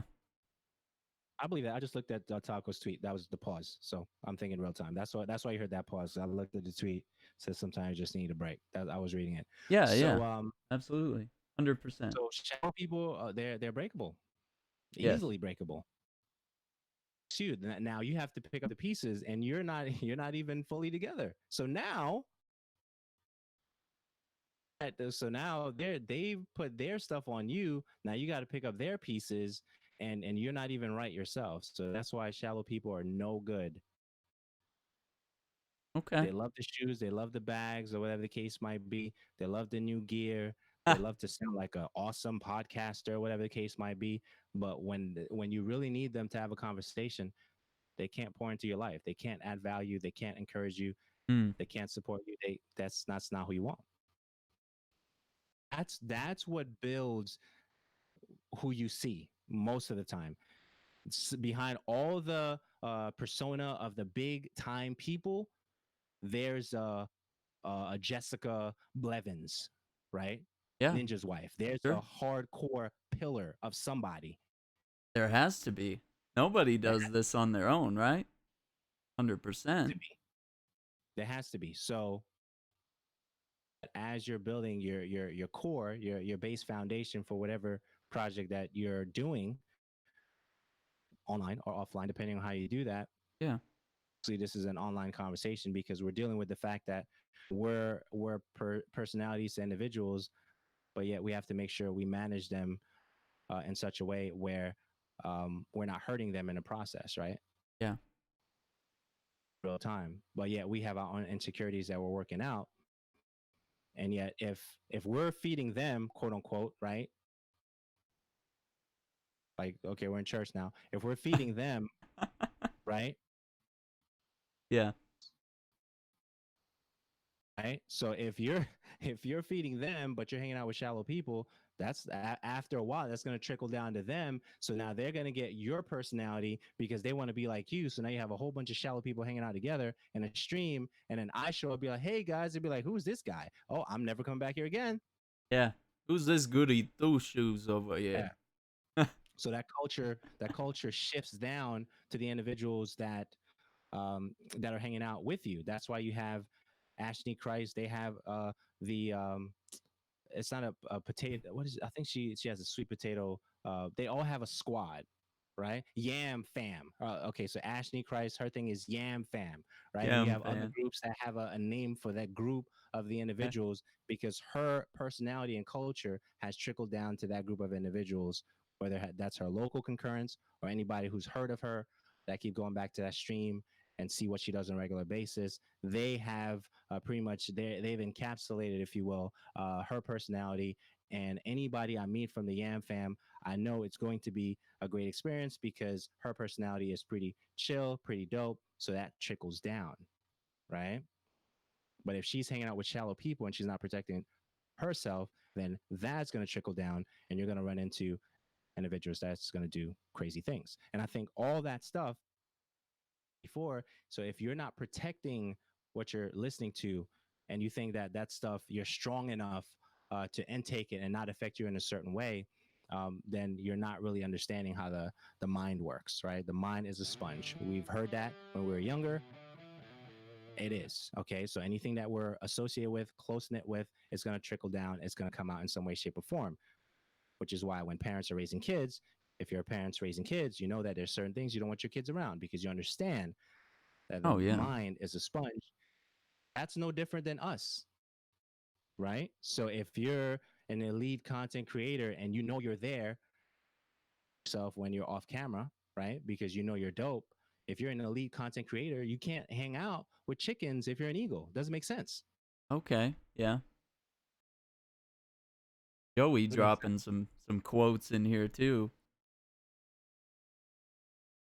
This is all incredible stuff, and I keep saying it, but so much more in depth than what I planned, and I think that's even better when it just blows your expectations out the window. This was a very needed chat, so I think we've really hit a lot of amazing things, and a lot of people have chimed in with some really cool stuff, and we've had some heart to hearts along the way as well. I'm gonna have to cap this off here in a minute, but is there anything else you want to say, Uri? No, aside from just create content and just be honest with the process. That's about it. Ooh, wise words from Uriah. Let me drop all the necessary links you guys are gonna need. You got Uriah right there. You got the podcast, the show, radio, live. And of course, all the other links, further links if you want to download the podcast, everything is there. You can find it. It's all laid out for you. He's got it all set up. And of course, Miss DJM, the co host of the show Radio Live, definitely want to check out her stream as well. Definitely get to know these people. Uh, and I'll be posting more of their links as they're coming out with stuff. I'm gonna see their content and I'm gonna be like, oh, that's cool. Here's the link. I'm gonna be posting it. So you better start liking these people, otherwise you're gonna be real upset when I keep sharing their stuff with you. So thank you very much to Uriah for donating his Thank you for time having me, and for putting himself in the doghouse for the night. I appreciate that, and hope you smooth things over. bro. Yeah, it'll be good, man. I I'm got good. you in trouble, but No, you're good, man. tell What's up? tell her it was worth it. Tell her we had a nice chat. Yeah, it was Much it was it much was great, love sent back her way. Everything in context. Um. So yeah, thank you everybody that's come along. We will upload this to YouTube. I think even I will want a second look at this and listen to things and take notes. You caught me taking notes a few times, so and I highly recommend that. One of the things Uriah made me do is put a notepad next to me, and I've been putting that to use pretty heavily. We got a lot of pages that have been written on. So yeah, thank you guys for watching. We're gonna go ahead and see if we can find someone to raid because we got a nice little party here. We've been hanging out and chatting and having a good time, and I'm glad we did this today.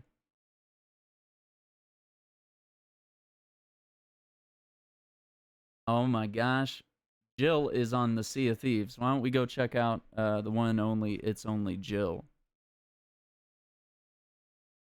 We'll head over there. She's all dressed up as a pirate So that's gonna be fun. Let me get our raid messages here.